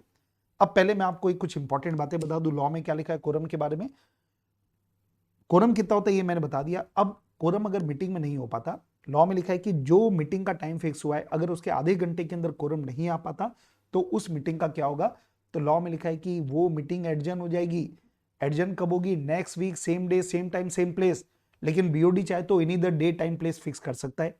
लेकिन अगर मीटिंग रिक्वेजनिस्ट ने कॉल की तो मीटिंग डिसॉल्व हो जाएगी, खत्म हो जाएगी। और एक खास बात और दिया है, जो मीटिंग एडजर्न होती है ना, तो एडजर्न मीटिंग के कम से कम 3 दिन के पहले नोटिस देना पड़ेगा। अब नोटिस आप पोस्ट से भेज सकते हैं, अगर प्रैक्टिकली पॉसिबल नहीं तो आप न्यूज़पेपर में, 2 न्यूज़पेपर में भी आप पब्लिश कर सकते हैं। तो ये, और एडजर्न मीटिंग में कोरम कितना होगा, तो एडजर्न मीटिंग में 2 लोग भी आ गए ना, चाहे मेंबर या प्रॉक्सी। ध्यान रखना एडजर्न मीटिंग में लॉ में क्या लिखा है, members present shall be the quorum. मतलब देखो मीटिंग एडजर्न हुई कोरम नहीं होने की वजह से, तो एडजर्न मीटिंग में वो ओरिजिनल मीटिंग का कोरम काम नहीं आता। एडजर्न मीटिंग में जितने भी मेंबर आ जाए ना, चाहे कोई भी 2 लोग, चाहे मेंबर हो या प्रॉक्सी हो, एडजर्न मीटिंग में प्रॉक्सी को भी काउंट करते हैं, और कोई भी 2 लोग आएंगे तो एडजर्न मीटिंग का कोरम मान लिया जाएगा। ये मैंने लॉ बता दिया। अब बात करते हैं, पहला पॉइंट क्या लिखा है। आपको बोला बताइए क्या स्टेप लिया जाएगा, तो अपने बात कर लिया कि ये जो मीटिंग है ना, मीटिंग एडजर्न हो जाएगी next week, same day, same time, same place. और any there day time place at the board में decide. Second number, is it fresh resolution board का पास करना पड़ेगा क्या एडजर्न मीटिंग के लिए? आंसर है नो। बोर्ड रिजोल्यूशन वापस से पास नहीं करना है, केवल एडजर्न मीटिंग के आपको नोटिस देना, वो भी 3 दिन के पहले, मीटिंग के 3 दिन के पहले। तीसरा आपको बोला what will be the position of retiring director, will they cease to be director from the date on which general meeting could not be held for quorum. मतलब आपको ये पूछ रहा है कि जैसे एजीएम जो होने वाली थी ना, उसमें कुछ डायरेक्टर रिटायर होने वाले थे, अभी एजीएम तो हुई नहीं, एडजर्न हो गई, तो डायरेक्टर आज ऑफिस वैकेट कर लेंगे या वो मीटिंग एडजर्न हो रही तो उनकी ऑफिस भी कंटिन्यू हो जाएगी? तो आंसर ये होगा कि मीटिंग कंटिन्यू हो गई ना तो ये भी कंटिन्यू कर लेंगे। जब वो मीटिंग होगी, आपकी एडजर्न मीटिंग जब होगी ना, तो वहां ये अपनी ऑफिस वैकेट करेंगे, तो रिटायरिंग डायरेक्टर की ऑफिस कंटिन्यू रहेगी। चलो आगे बढ़ते हैं। क्वेश्चन नंबर 9, एजीएम 30 अप्रैल को हो रही है। आर्टिकल में लिखा था कोरम के बारे में कि 10 मेंबर पर्सनली प्रेजेंट होंगे तो कोरम हो जाएगा, और कंपनी के टोटल 2750 मेंबर है। तो पहले तो ये एक बार चेक कर लेते हैं कोरम सही है कि गलत है। तो हमने अभी भी बात किया था पब्लिक कंपनी में कोरम, ये केएमपी लिमिटेड मतलब पब्लिक कंपनी है, तो ये सेकंड स्लैब में आ रहा है। 1000 से ज्यादा और 5000 तक मेंबर है तो कोरम 15 मेंबर का होता है, और आर्टिकल में आपने क्या लिखा 10 मेंबर का, तो आर्टिकल ही गलत है, क्योंकि आर्टिकल में कोरम की संख्या को बढ़ा सकते हैं, कम नहीं कर सकते। तो यहां पे हमारा आंसर क्या होगा कि जो आर्टिकल का कोरम है बिल्कुल गलत है। आगे बढ़िए, अगला पॉइंट है केएमएन लिमिटेड। इसने अपना एजीएम रखा 11 मार्च को 11 बजे, और इसमें टोटल 900 मेंबर है। 900 मेंबर मतलब कोरम हो गया 5 मेंबर पर्सनल प्रेसिडेंट का, ठीक है। और फॉलोइंग पर्सन 11:30 तक कुछ लोग आ गए, आपको मालूम है 11 बजे का मीटिंग का टाइम है, तो आधे घंटे तक कोरम आना चाहिए। तो कौन कौन आए देखो आप, P1 P2 P3 शोल्डर, तो इनको 3 काउंट कर लेंगे अपन। P4 रिप्रेजेंट एबीसी लिमिटेड, ये भी एक काउंट होगा। P5 रिप्रेजेंट डीएफ लिमिटेड, ये भी एक काउंट होगा। एक्स वाई प्रॉक्सी काउंट नहीं होगा। तो टोटल कितने लोग हो गए 5। कोरम अपने को 5 का चाहिए था, क्योंकि 900 मेंबर है, 5 लोग आ गए मतलब देयर इज अ कोरम। अच्छा अभी बोल क्या रहा है, पहला क्या कोरम प्रेजेंट है, आंसर है यस। सेकंड नंबर, क्या आपके आंसर में चेंज आएगा अगर P4 ये वाला जो एबीसी को रिप्रेजेंट कर रहा है वो 11:30 के बाद आता, तो 11:30 के बाद आता मतलब क्या हुआ, ये बाद में आ रहा है मतलब 4 ही लोग आए, जबकि कोरम कितने का होना चाहिए 5। तो हम बोलेंगे कि कोरम प्रेजेंट नहीं होगा, उस केस में कोरम प्रेजेंट नहीं होगा, क्योंकि 5 लोग का कोरम है और पांचों आ गए, पांचों का आना जरूरी है तभी कोरम होगा, एक जन बाद में आ गया तो 4 लोग हैं, तो कोरम प्रेजेंट नहीं होगा। तीसरा बोला अगर कोरम नहीं है तो बताओ एडजर्न मीटिंग के बारे में क्या लॉ है। अपन बात कर चुके हैं, मीटिंग एडजर्न हो जाएगी, ऑटोमेटिक एडजर्नमेंट है, same day same time same place next week, पर बीओडी चाहे तो any other day time place fix कर सकते हैं। अगला, अगर एडजर्न मीटिंग में भी कोरम नहीं हुआ तो क्या होगा, तो एडजर्न मीटिंग में तो कोरम ओरिजिनल कोरम देखते ही नहीं है, एडजर्न मीटिंग में तो 2 members present will be quorum, तो कोई भी 2 मतलब 2 मेंबर आ जाएं, 2 प्रॉक्सी आ जाएं, 1 मेंबर 1 प्रॉक्सी, सब वैलिड होगा, कोई भी 2 लोग आने चाहिए। चलो आगे बढ़ते हैं। क्वेश्चन नंबर 21, एबी लिमिटेड में 2300 मेंबर है, फटफट देख लो 2300 मेंबर मतलब कोरम कितने का होना चाहिए भैया, 15 मेंबर पर्सनल प्रेसिडेंट का। हाँ, इसने एजीएम किया 23 को 10:30 बजे, 18 मेंबर पर्सनली प्रेजेंट हुए 11 बजे, बिल्कुल सही है। इसके बाद चेयरमैन ने मीटिंग को इनिशिएट किया, 5 स्पेशल बिजनेस 2:30 बजे तक हो गए, एजेंडा नंबर 1 और 3 डिस्कस हुए, अप्रोप्रिएट रिजोल्यूशन पास हो गए, लेकिन कुछ वजह से 4 of the member had to leave around 3 बजे, मतलब 3 मैटर डिस्कस हो गए बीच के मीटिंग के बीच में। देखो टोटल मेंबर मीटिंग में कितने आए थे 18 में से 4 लोग को मीटिंग के बीच में जाना पड़ गया, तो 18 में 4 चले गए तो कितने बचे 14, ठीक है। अब जरा प्रॉब्लम समझना, प्रॉब्लम यहां पे ये है कि 3 मैटर तो डिस्कस हो गए थे, उस समय कोरम था, पर 4 मेंबर उठ के चले गए और उसके बाद चौथा और पांचवा मैटर डिस्कस किया गया। एक सवाल यह है कि मीटिंग जब शुरू हुआ तो कोरम था, 1 2 3 तीनों मैटर में कोरम था, लेकिन चौथे पांचवे के बीच में मेंबर चले गए और कोरम से कम हो गए, तो चौथा पांचवा मैटर कर पाएंगे कि नहीं कर पाएंगे। यहां पे लॉ ये है कि हर मैटर को, हर बिजनेस को, हर एजेंडा को डिस्कस करने के पहले कोरम होना चाहिए। तो पहला दूसरा तीसरा बिल्कुल सही है, चौथे और पांचवे के पहले कोरम नहीं था, इसलिए ये मीटिंग ये जो चौथा पांचवा रिजोल्यूशन है ना, इसको वैलिड नहीं माना जाएगा क्योंकि कोरम नहीं था। ये इसका आंसर है। तो ये पूरा कॉन्सेप्ट खत्म हो गया सेक्शन नंबर 103। आइए अब आगे बढ़ते हैं अपन लोग। 104 में कोई इंपॉर्टेंट क्वेश्चन नहीं है, 105 में आते हैं। 105 ये प्रॉक्सी के बारे में। आइए क्वेश्चन स्टार्ट करते हैं। क्वेश्चन नंबर 4 देखिए। हाँ, एजीएम एमजीआर लिमिटेड का 28 दिसंबर को कॉल किया गया। मिस्टर जे जो कंपनी का मेंबर है वो 28 दिसंबर को आके क्या बोलता है, मैं प्रॉक्सी फॉर्म को देखना चाहता हूं। उसका लीगल पोजीशन बतानी है आपको, एग्जाम का क्वेश्चन है। तो लॉ क्या बोलता है देखिए, प्रॉक्सी फॉर्म को इंस्पेक्ट कौन कर सकता है? आंसर है कोई भी मेंबर। कंपनी का कोई भी मेंबर प्रॉक्सी फॉर्म को इंस्पेक्ट कर सकता है, लेकिन दो इंपॉर्टेंट बातें हैं। पहला, अगर कोई मेंबर प्रॉक्सी को इंस्पेक्ट करना चाहता है, जिसको वोटिंग राइट है, वो कर सकता है। 3 दिन के पहले उसको कंपनी को इन्फॉर्म करना पड़ेगा कि मैं प्रॉक्सी फॉर्म इंस्पेक्ट करूंगा। और प्रॉक्सी को इंस्पेक्ट कब कर पाएगा, एक ड्यूरेशन दिया लॉ में। वो ड्यूरेशन है मीटिंग स्टार्ट होने के 24 घंटे पहले से लेके मीटिंग के कंक्लूड होने तक। इसके दौरान जो बिजनेस अवर है उसमें आप देख सकते हो, ये लॉ है।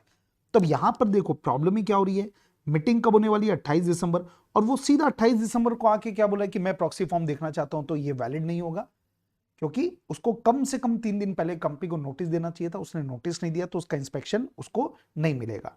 आगे बढ़िए, क्वेश्चन नंबर 8। क्वेश्चन नंबर 8 का पहले एक आपको एक बेस बता दूं। अगर कंपनी का कोई मेंबर है, उसने पहले मिस्टर ए को अपना प्रॉक्सी अपॉइंट किया, बाद में वो चाहे तो ए की जगह बी को भी प्रॉक्सी अपॉइंट कर सकता है। अब ध्यान क्या रखना है, उसको 2 फॉर्म भेजना पड़ेगा, एक ए का फॉर्म है, एक बाद में बी का फॉर्म। तो अगर दोनों फॉर्म टाइम पर पहुंच गए, और प्रॉक्सी फॉर्म जमा करने का टाइम कितना होता है? 48 घंटे के पहले, मीटिंग के 48 घंटे पहले पहुंच जाना चाहिए। तो अगर दोनों फॉर्म 48 घंटे पहले पहुंचे, मतलब दोनों फॉर्म वैलिड है ना, तो जो फॉर्म बाद वाला है, कंपनी ने मतलब मेंबर ने जिसको बाद में अपॉइंट किया है, वो वाला वैलिड होगा, पहले वाला इनवैलिड हो जाएगा। लेकिन कभी कभी ऐसा हो सकता है कि पहला वाला तो टाइम पे पहुंचा, बाद वाला टाइम पे नहीं पहुंचा, तो बाद वाला तो रिजेक्ट हो जाएगा, 48 घंटे का लिमिट फॉलो नहीं हुआ। तो उस केस में जो अर्लियर प्रॉक्सी उसको वोटिंग राइट रहेगा। ये पूरा एक कॉन्सेप्ट है। आइए इसके ऊपर एक क्वेश्चन है, बहुत बढ़िया क्वेश्चन, पढ़ते हैं क्या लिखा है। कंपनी का जनरल मीटिंग हो रहा है 15 अप्रैल को शाम को 4 बजे। तो यहां से 48 घंटे लगा लो, यहां से 48 घंटे मतलब 13 अप्रैल को 4 बजे तक प्रॉक्सी फॉर्म कंपनी को मिल जाना चाहिए, तभी वो वैलिड होगा। आगे, as per the notice member was unable to this, ठीक है, 48 घंटे का टाइम है पहुंचने का, जैसे मैंने पहले बता दिया। अब यहां पे कंपनी का मेंबर है मिस्टर ए, ठीक है, उसने पी को अपना प्रॉक्सी अपॉइंट किया, इसने पी को अपना प्रॉक्सी अपॉइंट किया, फॉर्म डेटेड 10/4, उसका डेट है 10/4, और ये जमा हुआ है 11/4 को। तो पी का जो फॉर्म है 10/4 को आपने अपॉइंट किया था, लेकिन कंपनी को कब मिला? 11/4 को। तो ये वैलिड है बिल्कुल, क्योंकि 13/4 तक फॉर्म पहुंच जाना चाहिए था। तो ये मैं बोलूंगा ये बिल्कुल वैलिड है, ठीक है। आगे बढ़ते हैं। हाँ, अब क्या बोला, however A changes his mind on 12/4। ए ने 12/4 को क्या किया, उसने क्यू को अपॉइंट किया। कब अपॉइंट किया? 12/4 को। पी को अपॉइंट किया था 10/4 को, 2 दिन बाद उसने क्यू को अपॉइंट किया, and deposited on the same day with the company. इसका फॉर्म 12/4 को ही कंपनी को जमा कर दिया। तो अब जरा ध्यान से देखो, दोनों फॉर्म वैलिड है क्योंकि 13/4 के पहले आ गए। तो अगर दोनों फॉर्म वैलिड होते हैं, तो जिसको बाद में अपॉइंट किया वो वैलिड होगा। तो क्यू को 12/4 को अपॉइंट किया, तो क्यू का फॉर्म क्यू वैलिड होगा, मतलब मीटिंग में वोटिंग राइट किसके पास रहेगा? क्यू के पास। तो ये हो गया पहले का आंसर। चलो अब सेकंड नंबर के ऊपर बात करते हैं। एक और दूसरे मेंबर की बात कर रहे हैं, एक और मेंबर है बी, ये लिख दिया मैंने बी। हाँ जी, उसने भी 2 लोग को प्रॉक्सी अपॉइंट किया, आर को और एस को। एक है आर और एक है एस। हाँ जी, आर के बारे में क्या बोला? 12/4 का डेट है, इसको 12/4 को अपॉइंट किया और डिपॉजिट किया उसी दिन, मतलब कंपनी को मिल गया 12/4 को। तो ये वैलिड है, आपको मालूम है 13/4 के पहले आ गया। इसके बाद एस के फेवर में उसने डिपॉजिट किया 14/4 को। कब अपॉइंट किया नहीं बोला, बाद में अपॉइंट किया होगा, पर ये फॉर्म कब पहुंचा? 14/4 को। तो ये वाला फॉर्म वैलिड नहीं है, क्योंकि 13/4 के बाद पहुंचा। ये वाला वैलिड है, तो इस केस में वोटिंग राइट किसको मिलेगा? आर को, अर्लियर प्रॉक्सी को वोटिंग राइट मिलेगा। चलो आगे बढ़ते हैं। क्वेश्चन नंबर 10, चेयरमैन ने प्रॉक्सी का फॉर्म 54 आवर्स बिफोर फिक्स मिला, उसने मना कर दिया कि ये प्रॉक्सी फॉर्म वैलिड नहीं है, क्योंकि कंपनी के आर्टिकल में 60 घंटे पहले फॉर्म जमा करने की बात थी। तो एक बार समझ लो लॉ में क्या लिखा है। प्रॉक्सी फॉर्म जो होता है ना, वो मीटिंग के 48 घंटे पहले पहुंच जाना चाहिए। कोई भी कंपनी आर्टिकल में अगर उससे ज्यादा प्रोवाइड करती है तो ये माना जाएगा जैसे कि उसने 48 घंटे ही लिखे, लेकिन कोई कंपनी आर्टिकल में 48 घंटे से कम पीरियड को प्रिस्क्राइब कर सकती है। तो अब यहां पर देखो, कंपनी ने आर्टिकल में क्या लिखा था कि प्रॉक्सी फॉर्म मीटिंग के 60 घंटे पहले पहुंच जाना चाहिए, मतलब 48 घंटे से ज्यादा लिखा, तो 60 घंटे की जगह उसको कितना माना जाएगा, 48 घंटे। 60 घंटा वैलिड नहीं होगा। अब चेयरमैन ने क्या बोला कि हमारे आर्टिकल में लिखा है कि 60 घंटे पहले पहुंचना चाहिए, आपका फॉर्म तो 54 घंटे पहले पहुंचा, तो ये वैलिड नहीं है। तो 60 घंटे की जगह इसको 48 घंटे माना जाएगा, और 48 और ये जो प्रॉक्सी फॉर्म है 54 आवर्स पहले पहुंच गया, मतलब 48 घंटे से पहले पहुंच चुका है, तो उस केस में ये प्रॉक्सी फॉर्म बिल्कुल वैलिड होगा। चेयरमैन जो बोल रहा है वो बिल्कुल गलत है। चलिए आगे बढ़ते हैं। Question number 12, golden private limited के आर्टिकल में प्रॉक्सी फॉर्म कंपनीज एक्ट में जो फॉर्म प्रोवाइड किया गया उससे अलग है। एक बार आपको इससे रिलेटेड लॉ बताता हूं तो इजी हो जाएगा। लॉ में प्रोविजन है कि जो प्रॉक्सी फॉर्म है उसका फॉर्म है एमजीटी 11, लेकिन कंपनीज एक्ट में एक प्रोविजन है कि अगर कोई कंपनी अपने आर्टिकल में एमजीटी 11 के अलावा कोई दूसरा फॉर्मेट प्रिस्क्राइब करता है तो दूसरा फॉर्मेट भी वैलिड हो सकता है, लेकिन अगर किसी मेंबर ने आर्टिकल के फॉर्मेट की जगह एमजीटी 11 भर के भेज दिया कंपनी को, तो कंपनी को उसको एमजीटी 11 को एक्सेप्ट करना पड़ेगा, कंपनी उसको रिजेक्ट नहीं कर सकती। ये प्रोविजन है लॉ में। अब देखो वापस से क्या लिखा है, एक कंपनी ने अपने आर्टिकल में प्रॉक्सी फॉर्म जो प्रिस्क्राइब किया है ना, वो अलग फॉर्म है, एमजीटी 11 नहीं, कोई दूसरा फॉर्मेट है। एस जो कि कंपनी का शेयर होल्डर है, उसने प्रॉक्सी फॉर्म को अपॉइंट करने के लिए रूल में जो फॉर्म, रूल में कौन सा फॉर्म प्रिस्क्राइब है, एमजीटी 11, वो भर के भेज दिया। कंपनी ने रिजेक्ट कर दिया। कंपनी ने क्या बोला, हमारे आर्टिकल में कोई और फॉर्मेट है, आपने तो एमजीटी 11 भेज दिया। तो अपना आंसर क्या होगा कि कंपनी का रिजेक्शन वैलिड नहीं है, क्योंकि एमजीटी 11 तो कंपनी को एक्सेप्ट करना ही पड़ेगा, भले आपने आर्टिकल में कोई दूसरा फॉर्मेट भी प्रिस्क्राइब क्यों नहीं किया हो। तो कंपनी का रिजेक्शन बिल्कुल इनवैलिड है। तो ये हो गया आपका सेक्शन नंबर 105। चलिए 106 ऑनवर्ड्स आगे बढ़ते हैं। 106 में एक क्वेश्चन ठीक ठाक है। क्वेश्चन नंबर 3 देखिए क्या लिखा है। एक कंपनी के आर्टिकल में लिखा था कि केवल वही शेयर होल्डर वोट दे सकते हैं जिनका नाम कंपनी के आरओएम में मीटिंग के 2 महीने पहले रिकॉर्ड हो। मतलब जैसे आज मीटिंग हो रही है तो उसके 2 महीने पहले जो मेंबर होंगे बस उन्हीं को वोटिंग राइट मिलेगा, बाकी लोग को वोटिंग राइट नहीं मिलेगा। मतलब वोटिंग राइट को रेस्ट्रिक्ट करने की बात हो रही है। अब एक बार यहां पे थोड़ा सा रुक के बात कर लेते हैं अपन। सेक्शन नंबर 106 ये बोलता है कि कोई भी कंपनी अपने मेंबर को अगर वोट देने से रोकना चाहती है तो उनको आर्टिकल में प्रोविजन करना पड़ेगा, और आर्टिकल में केवल 2 ग्राउंड के बेस पे आप वोटिंग राइट को रेस्ट्रिक्ट कर सकते हो। ग्राउंड नंबर 1, अगर किसी कंपनी के मेंबर का कॉल मनी पे नहीं हुआ है या अदर सम जो पेबल है वो पेबल नहीं है। और second number, if the company has exercise the right of lien. केवल आर्टिकल में 2 ग्राउंड के बेस पर आप वोटिंग राइट को रेस्ट्रिक्ट कर सकते हो। अगर आपने 2 के अलावा कोई और ग्राउंड लिख दिया तो उस केस में आपका आर्टिकल वॉइड माना जाएगा, मतलब रेस्ट्रिक्शन वैलिड नहीं होगा। अब यहां पे कंपनी ने आर्टिकल में क्या लिखा, हम ऐसे मेंबर जिन जो 2 महीने से पुराने होंगे उन्हीं को वोटिंग राइट होगा। तो ऐसा तो कोई ग्राउंड है नहीं लॉ में, तो इसका मतलब आर्टिकल का ये जो रेस्ट्रिक्शन है वो वैलिड नहीं है। ठीक है, अब आगे क्या बोलता है, एक्स कंपनी का मेंबर है, उसके बाद 200 शेयर थे, उसने अपने शेयर को वाई को बेच दिया 1 महीने के पहले, मीटिंग के 1 महीने के पहले। मतलब कुल मिला के एक्स की जगह मेंबर कौन बन जाना चाहिए, वाई। तो कंपनी का जो आरओएम है उसमें एक्स की जगह नाम किसका आ जाना चाहिए, वाई का, कायदे से। लेकिन हुआ क्या देखो आप, आगे बोला वो जो वाई का नाम है ना वो कंपनी के आरओएम में रिकॉर्ड नहीं हो पाया क्योंकि ट्रांसफर पेंडिंग था।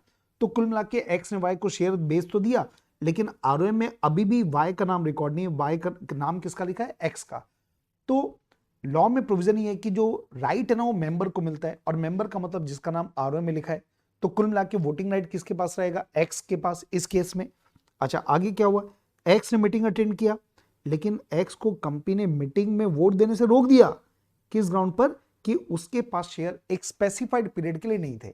मतलब एक्स ने भी शेयर 2 महीने के अंदर अंदर खरीद लिया होगा।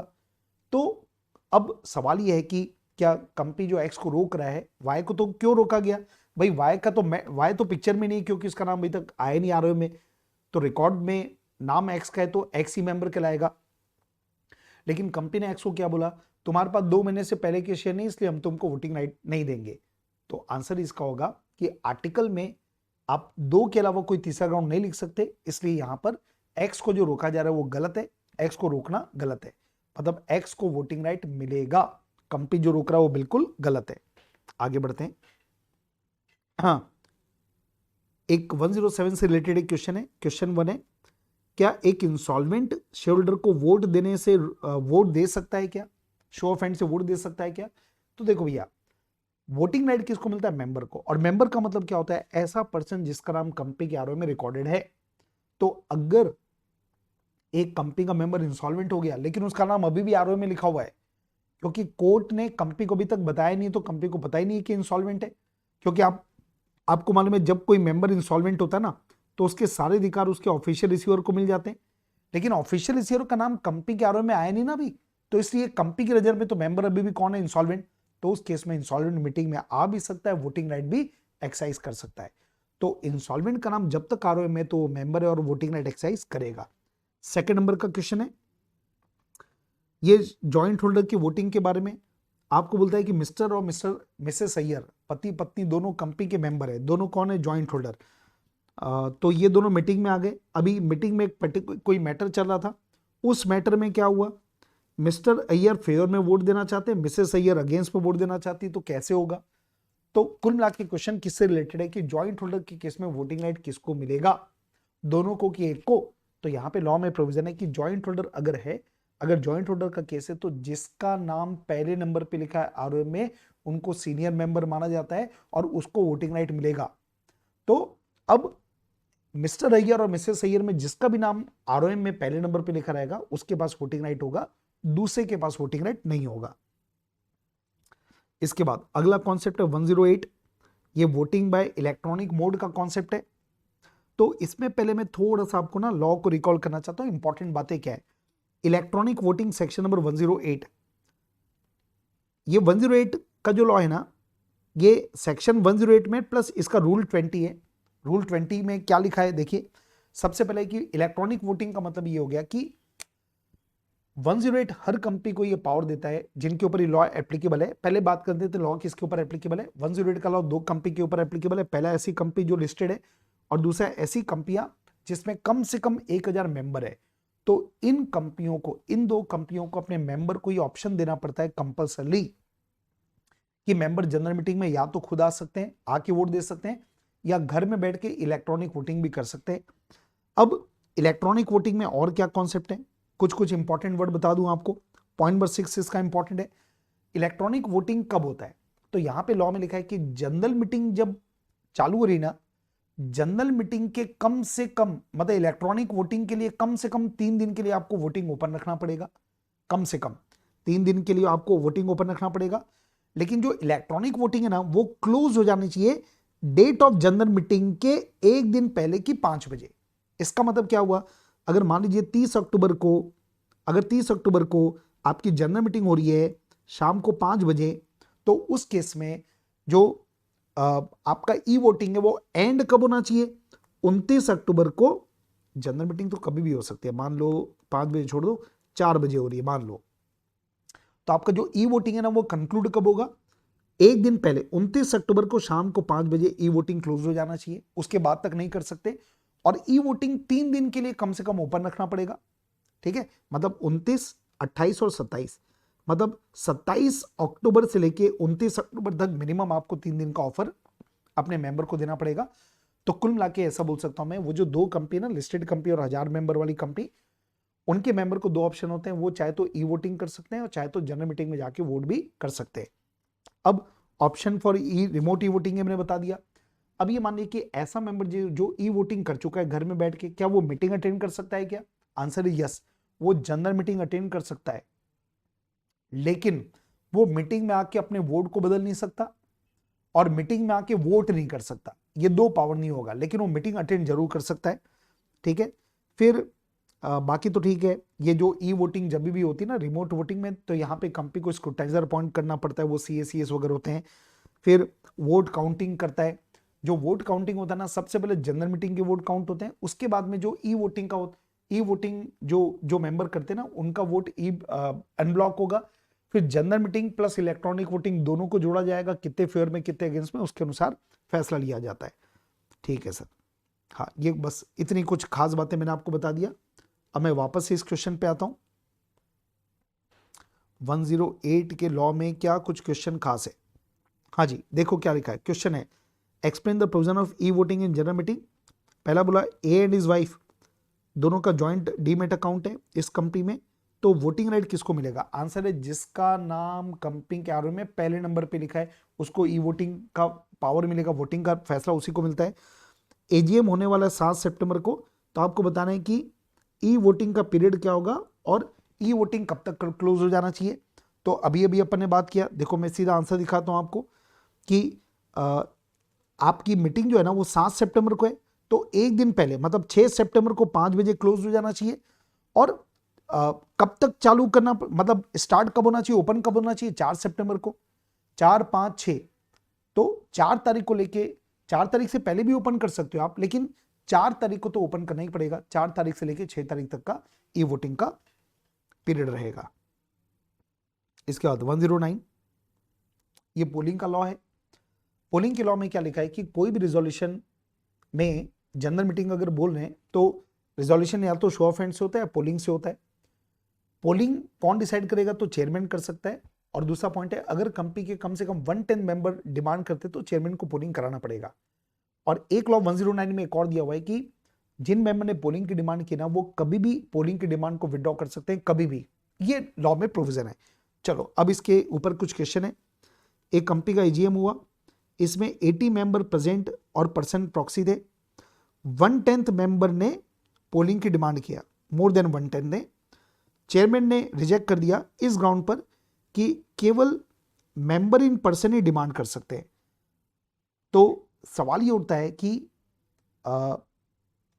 देखो आपको बोल क्या रहे हैं, 80 लोगों ने डिमांड किया, वो 80 में पर्सन भी थे, प्रॉक्सी भी थे। तो सबसे खास बात क्या है, और लेकिन ये जो 80 लोग हैं ना 1/10 से ज्यादा है। तो कॉन्सेप्ट ये है कि जो पोलिंग की डिमांड होती है ना वो मेंबर इन पर्सन भी कर सकते हैं, प्रॉक्सी भी कर सकते हैं। तो चेयरमैन का जो ये प्ली है, ग्राउंड है कि ये वैलिड नहीं हो, गलत है, क्योंकि प्रॉक्सी को भी पोल की डिमांड करने का अधिकार है, तो प्रॉक्सी को भी काउंट किया जाएगा। तो ये डिमांड बिल्कुल वैलिड है। तो चेयरमैन जो बोल रहा है ना वो बिल्कुल गलत है। सेकंड नंबर देखो क्या बोलता है, एजीएम में प्रोसेस ऑफ पोलिंग के प्रोसेस के दौरान ऐसे मेंबर जिन्होंने पहले पोलिंग की डिमांड किया था वो विड्रॉ करना चाहते हैं, क्या ये कर सकते हैं? आंसर है यस, क्योंकि जिन लोगों ने पोल की डिमांड की थी वो कभी भी पोल के दौरान भी अपने डिमांड को विड्रॉ कर सकते हैं। ये विड्रॉल इनका बिल्कुल वैलिड है। अगला पॉइंट है 110। 110 की भी थोड़ी सी आपको कुछ समरी बताना चाहता हूं। 110 है पोस्टल बैलेट के बारे में, मतलब passing of resolution by post. तो ये लॉ ये बोलता है कि मेंबर जरूरी नहीं कि मीटिंग में आए, कुछ ऐसे रिजोल्यूशन है जो सेंट्रल गवर्नमेंट प्रिस्क्राइब करेगा। जिन कंपनियों पे पोस्टल बैलेट का लॉ एप्लीकेबल होता है उन कंपनियों को कुछ रिजोल्यूशन जो सेंट्रल गवर्नमेंट प्रिस्क्राइब करता है वो कंपलसरी पोस्टल बैलेट के द्वारा लेना पड़ता है। और पोस्टल बैलेट का मतलब होता है passing of resolution by post, मतलब मेंबर मीटिंग में नहीं आएगा, कंपनी रिजोल्यूशन पोस्ट से घर भेजेगा, मेंबर घर से रिप्लाई करेंगे, उसको बोलते हैं पोस्टल बैलेट। अब इसकी एप्लीकेबिलिटी के ऊपर कुछ बात करते हैं। तो एप्लीकेबिलिटी बोला कि वो सारे बिजनेस जो कि सेंट्रल गवर्नमेंट प्रिस्क्राइब करेगा वो वाले बिजनेस कंपलसरी पोस्टल बैलेट से ही पास होगा। अब कौन कौन से ग्राउंड, कौन कौन से रिजोल्यूशन सेंट्रल गवर्नमेंट ने प्रिस्क्राइब किए, देखो सेंट्रल गवर्नमेंट ने ये कुछ मैटर प्रिस्क्राइब किए, ये एग्जांपल के तौर पे दिया मैंने। अगर पहला पॉइंट है एमओए के ऑब्जेक्ट क्लॉज को चेंज करना चाहते हैं, उसके लिए मेंबर से जो रिजोल्यूशन पास करना पड़ेगा वो पोस्टल बैलेट से होगा। मतलब वो काम मेंबर मीटिंग बुला के नहीं करेंगे, बल्कि मेंबर को घर पे रिजोल्यूशन भेजना पड़ेगा और मेंबर भी रिप्लाई घर से करेगा। सेकंड नंबर, अगर कोई कंपनी अपने आर्टिकल को बदलना चाहती है, क्योंकि प्राइवेट कंपनी की जो 3 रेस्ट्रिक्शन है उसको आप ऐड करना चाहते हो या हटाना चाहते हो, उसके लिए जो रिजोल्यूशन पास होगा वो पोस्टल बैलेट से होगा। अगर कंपनी अपने आरओ को बदलना चाहती है एक सिटी से दूसरे सिटी में, तो पोस्टल बैलेट से रिजोल्यूशन पास करना पड़ेगा। अगर कंपनी डिफरेंशियल वोटिंग राइट वाले शेयर इशू करना चाहती है, अगर कंपनी अपने शेयर को बायबैक करना चाहती है, अगर कंपनी अपनी अंडरटेकिंग को बेचना चाहती है, और अगर स्मॉल शेयरहोल्डर के डायरेक्टर को इलेक्ट करना है, तो ये ऐसे मैटर है जो जनरल मीटिंग में नहीं किए जा सकते, वो कंपलसरी पोस्टल बैलेट से पास करना पड़ेगा। ठीक है, चलो वापस आ जाते हैं। अब ऑप्शन के बारे में बोलता है, मतलब ये जो मैटर है जो सेंट्रल गवर्नमेंट ने रूल में प्रिस्क्राइब किया वो तो पक्का पोस्टल बैलेट से ही होगा, लेकिन उसके अलावा बाकी कोई भी बिजनेस कंपनी चाहे तो पोस्टल बैलेट से पास कर सकती है। लेकिन 2 एक्सेप्शन है, मतलब दो ऐसे केस है, जो काम जनरल मीटिंग में ही होगा वो काम पोस्टल बैलेट में नहीं पास हो सकता, केवल जनरल मीटिंग में होगा। पहला पॉइंट है ऑर्डिनरी बिजनेस, आपको मालूम है एजीएम करना ऑर्डिनरी बिजनेस है, वो जनरल मीटिंग में ही होगा। और दूसरा ऐसा कोई बिजनेस जिसमें कंपनी के डायरेक्टर या कंपनी के ऑडिटर को मीटिंग में बोलने का अधिकार है। जैसे फॉर एग्जांपल डायरेक्टर को अगर आप हटाना चाहते हो, ऑडिटर को हटाना चाहते हो, तो लॉ में प्रोविजन है कि डायरेक्टर और ऑडिटर को मीटिंग में बोलने का अधिकार है, तो वो वाला काम पोस्टल बैलेट में नहीं कर सकते आप। फिर बाकी कुछ बात है कि पोस्टल बैलेट से जो रिजोल्यूशन पास करना चाहते हैं तो कंपनी अपने सारे शेयरहोल्डर को नोटिस भेजेगा और कंपनी अपने शेयरहोल्डर को बोलेगा कि आप इसका जवाब दो 30 दिन के अंदर। तो 30 दिन के अंदर उनको रिप्लाई करना पड़ता है कि वो फेवर में है कि अगेंस्ट में, ठीक है। और पोस्टल बैलेट की काउंटिंग के लिए स्क्रूटनाइजर अपॉइंट होता है, ठीक है सर। और ये बात है, हाँ आखिर पॉइंट है एक्सेप्शन मतलब दो ऐसी कंपनियां हैं जिनको पोस्टल बैलेट से रिजोल्यूशन पास नहीं करना है, वो अपने काम अभी भी जनरल मीटिंग में कर सकते हैं। मतलब ये सारे काम अभी भी जनरल मीटिंग में कर सकती है। दो कंपनी कौन सी है, एक है 1% कंपनी और दूसरा अदर कंपनी जिसमें 200 मेंबर तक हैं। तो केवल ये दो ऐसी कंपनी आज के दिन, एक 1% कंपनी और दूसरा ऐसी कंपनी जिसमें 200 मेंबर तक है, ये केवल दो कंपनी ऐसी है जो अभी भी सारे काम जनरल मीटिंग में कर सकती है, उनके ऊपर पोस्टल बैलेट का लॉ एप्लीकेबल नहीं होगा। चलिए आगे बढ़ते हैं।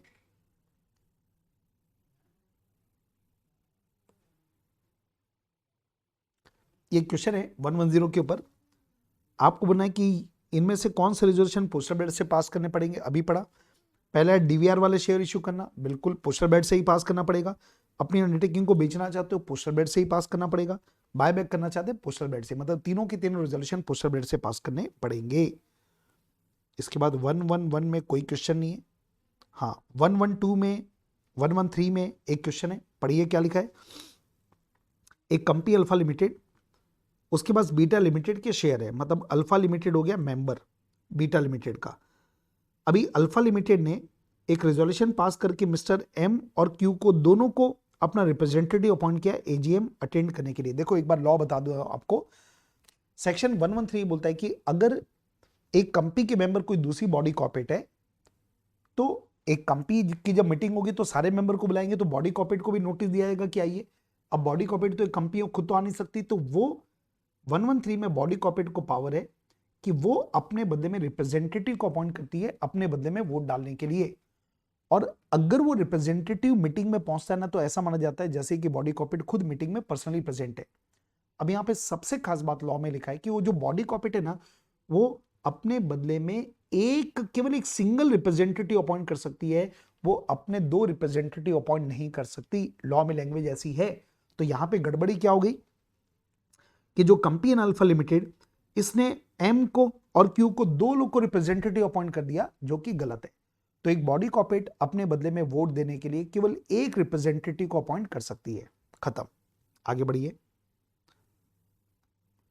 114 एक रिजोल्यूशन के बारे में, आपको मालूम है दो टाइप के रिजोल्यूशन होते हैं जनरल मीटिंग में, या तो ओआर या फिर एसआर। तो पढ़ते हैं क्वेश्चन में क्या लिखा है। एक जनरल मीटिंग हुई जहां पे एसआर पास करना था, और एसआर पास कब होता है भाई, जितने अगेंस्ट में उससे कम से कम 3 गुना वोट फेवर में होना चाहिए, तब बोलते हैं एसआर पास हुआ। अब देखो क्या हुआ, कंपनी में 40 मेंबर है, उसमें 20 ने फेवर में वोट दिया, 5 ने अगेंस्ट में वोट दिया, 5 के वोट इनवैलिड हो गए, ठीक है। अच्छा, और 10 मेंबर ने क्या किया, वोट ही नहीं दिया, एब्सटेंट फ्रॉम वोटिंग, मतलब वोट ही नहीं दिया। तो अब सवाल है कि एसआर पास हुआ कि नहीं हुआ। तो एक ही बात ध्यान रखना है, कितना वैलिड वोट पड़ा वो बस आपको देखना है। तो 20 वोट फेवर में पड़े और 5 वोट अगेंस्ट में पड़े, तो जो वोट इनवैलिड है उनको ध्यान में मत दो, जो लोगों ने वोट नहीं दिया उसको भी ध्यान में मत दो। तो कुल मिला के आपको यही देखना है कि कितने वैलिड वोट फेवर में पड़े और कितने वैलिड वोट अगेंस्ट में पड़े।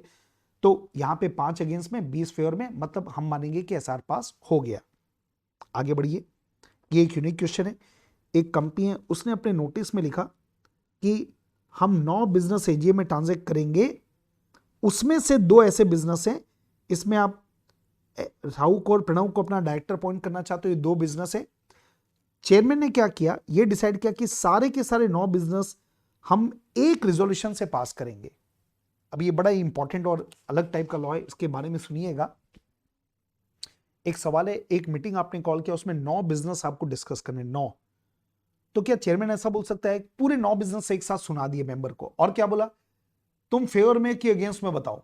मतलब मैं अगर मेंबर हूं ना, तो मेरे को ये डिसाइड करना कि मैं 9 के फेवर में पूरा एक साथ वोट डालूं या अगेंस्ट में।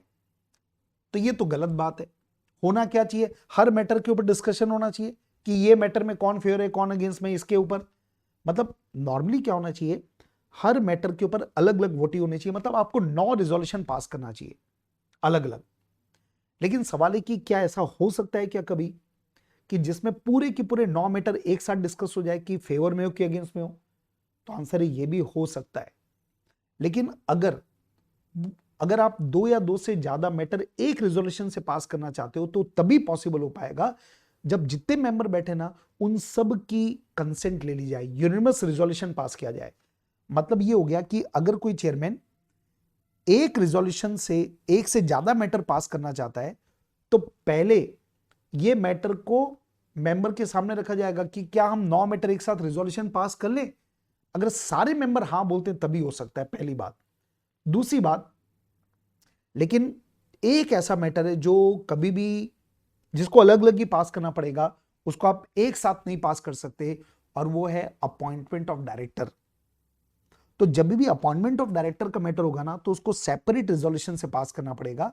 तो कुल मिला के अब मैटर ये हो गया कि 9 आपके मैटर्स हैं, 9 में से 2 मैटर 2 अलग अलग डायरेक्टर को अपॉइंट करने के बारे में, तो वो वाला तो आपको अलग अलग ही रखना पड़ेगा। मतलब मेंबर से पहले इसके बारे में बात करो फिर इसके बारे में, ये सेपरेट सेपरेट रिजोल्यूशन पास करना पड़ेगा। इसके अलावा जो 7 मैटर जो बच गए ना, 7 रिजोल्यूशन, वो आप चाहो तो एक रिजोल्यूशन में 7 मैटर को एक साथ डिस्कस कर सकते हो। लेकिन उसके लिए जितने भी मेंबर मीटिंग में प्रेजेंट है उन सब का की कंसेंट लेना पड़ेगा। एक ने भी ऑब्जेक्शन कर दिया ना तो आपको फिर अलग अलग रिजोल्यूशन ही पास करना पड़ेगा। तो ये हो गया सेक्शन नंबर 114। इसके बाद 115 में क्वेश्चन है, क्या लिखा देखो आप। एक कंपनी के मेंबर है जिसके पास 1% से कम शेयर है, उसने कंपनी को स्पेशल नोटिस दिया कि वो एक रेजोल्यूशन पास करना चाहता है auditor, appointment of auditor other than retiring auditor. तो आपको बोला है क्या ये सही है? तो आपको कॉन्सेप्ट बता दें 115 का। 115 का कॉन्सेप्ट ये है कि मेंबर को ये पावर है कि वो कंपनी को स्पेशल नोटिस दे सकता है। लेकिन जो मेंबर कंपनी को स्पेशल नोटिस देना चाहता है उसके पास कम से कम 1% ऑफ वोटिंग पावर होना चाहिए, या उसके पास कम से कम 5 लाख रुपए की पेड अप कैपिटल होनी चाहिए। ये दो में कोई भी एक कंडीशन अगर सेटिस्फाइड हो रही है ना तो उस केस में वो स्पेशल नोटिस वैलिड होगी और कंपनी को एक्ट करना पड़ेगा। तो यहां पर ये जो मेंबर है ना इसके पास 1% से कम वोटिंग पावर है तो इसका स्पेशल नोटिस वैलिड नहीं है। तो कंपनी आगे होता क्या है कि मेंबर कंपनी को स्पेशल नोटिस देता है मीटिंग के कम से कम 14 दिन के पहले। फिर कंपनी को जो स्पेशल नोटिस मिलती है ना तो कंपनी मीटिंग के 7 दिन के पहले बाकी मेंबर को इन्फॉर्म करती है। तो यहां पर जो मेंबर की स्पेशल नोटिस वैलिड नहीं है तो कंपनी बाकी मेंबर को इन्फॉर्म नहीं करेगी। तो ये हो गया सेक्शन नंबर 115। चलिए दोस्तों आगे बढ़ते हैं हम लोग। 116 में कोई क्वेश्चन नहीं है, 117 में कोई क्वेश्चन नहीं है। हाँ, अब एक इंपॉर्टेंट लॉ है सेक्शन नंबर 118 और 119। आपको मालूम है मिनट के बारे में, तो मिनट में क्या क्या स्पेशल क्वेश्चन एग्जाम में आते हैं उसके ऊपर बात करते हैं। In a general meeting of PQR Limited, chairman directed to exclude certain matter detrimental to the interest of company from the minute। बस यहां पढ़ के आपके दिमाग में लॉ खुल जाना चाहिए। आपको मालूम है सेक्शन नंबर 118 ने चेयरमैन को पावर दिया है कि चेयरमैन, 3 ऐसे ग्राउंड है जिसके बेस पर लॉ ने चेयरमैन को पावर दिया है कि वो अगर वो ग्राउंड है तो वो मिनट बुक में उन मैटर को शामिल करने से मना कर सकता है। अब उसका कोड वर्ड था दीदी। ये दीदी क्या है? अगर ऐसा कोई matter which is defamatory of any person, which is immaterial, which is irrelevant और which is detrimental to the interest of company, अगर 4 में से कोई एक मैटर है तो चेयरमैन को लॉ मेकर ने पावर दिया है कि वो चाहे तो इन ग्राउंड पर मैटर मिनट बुक में उन रिजोल्यूशन को रिकॉर्ड करने से मना कर सकता है, एक्सक्लूड कर सकता है, और ये उसका एब्सोल्यूट डिस्क्रिप्शन है। मतलब कोई भी मेंबर उसको बाउंड नहीं कर सकता कि आप रिकॉर्ड करो। तो इंक्लूड करना है कि एक्सक्लूड करना है, ये चेयरमैन का पावर है। अब यहां पे क्या लिखा है? चेयरमैन ने एक्सक्लूड किया। क्यों एक्सक्लूड करा है? क्योंकि कुछ ऐसे मैटर है which is detrimental to the interest of company, मतलब ये ग्राउंड में कवर है। अच्छा, M shareholder contended that minute must contain fair and correct summary. M जो कि मेंबर हो क्या बोल रहा है कि मिनट में तो सारी बातें आना चाहिए। और decide whether contention of M is maintainable, मतलब एम क्या चाह रहा है कि मीटिंग में जो भी मैटर हुए सबको लिखो, जबकि चेयरमैन बोलता है मैं नहीं लिखूंगा क्योंकि ये कंपनी के इंटरेस्ट के अगेंस्ट में है। तो यहाँ पे नेचुरली आपको मालूम है चेयरमैन बिल्कुल सही है, क्योंकि लॉ मेकर ने चेयरमैन को पावर दिया है कि वो इस ग्राउंड पे मिनट बुक से कोई मैटर को एक्सक्लूड कर सकता है। तो ये 118 का सेक्शन हो गया। अगला देखिए क्वेश्चन नंबर 3, XYZ लिमिटेड ने अपनी एजीएम रखा 15 सितंबर को, meeting presided over by mister V the chairman of the company. ठीक है, इसका चेयरमैन, ये जो मीटिंग एजीएम है ना, उसका चेयरमैन था मिस्टर वी, जो कि कंपनी का भी चेयरमैन है।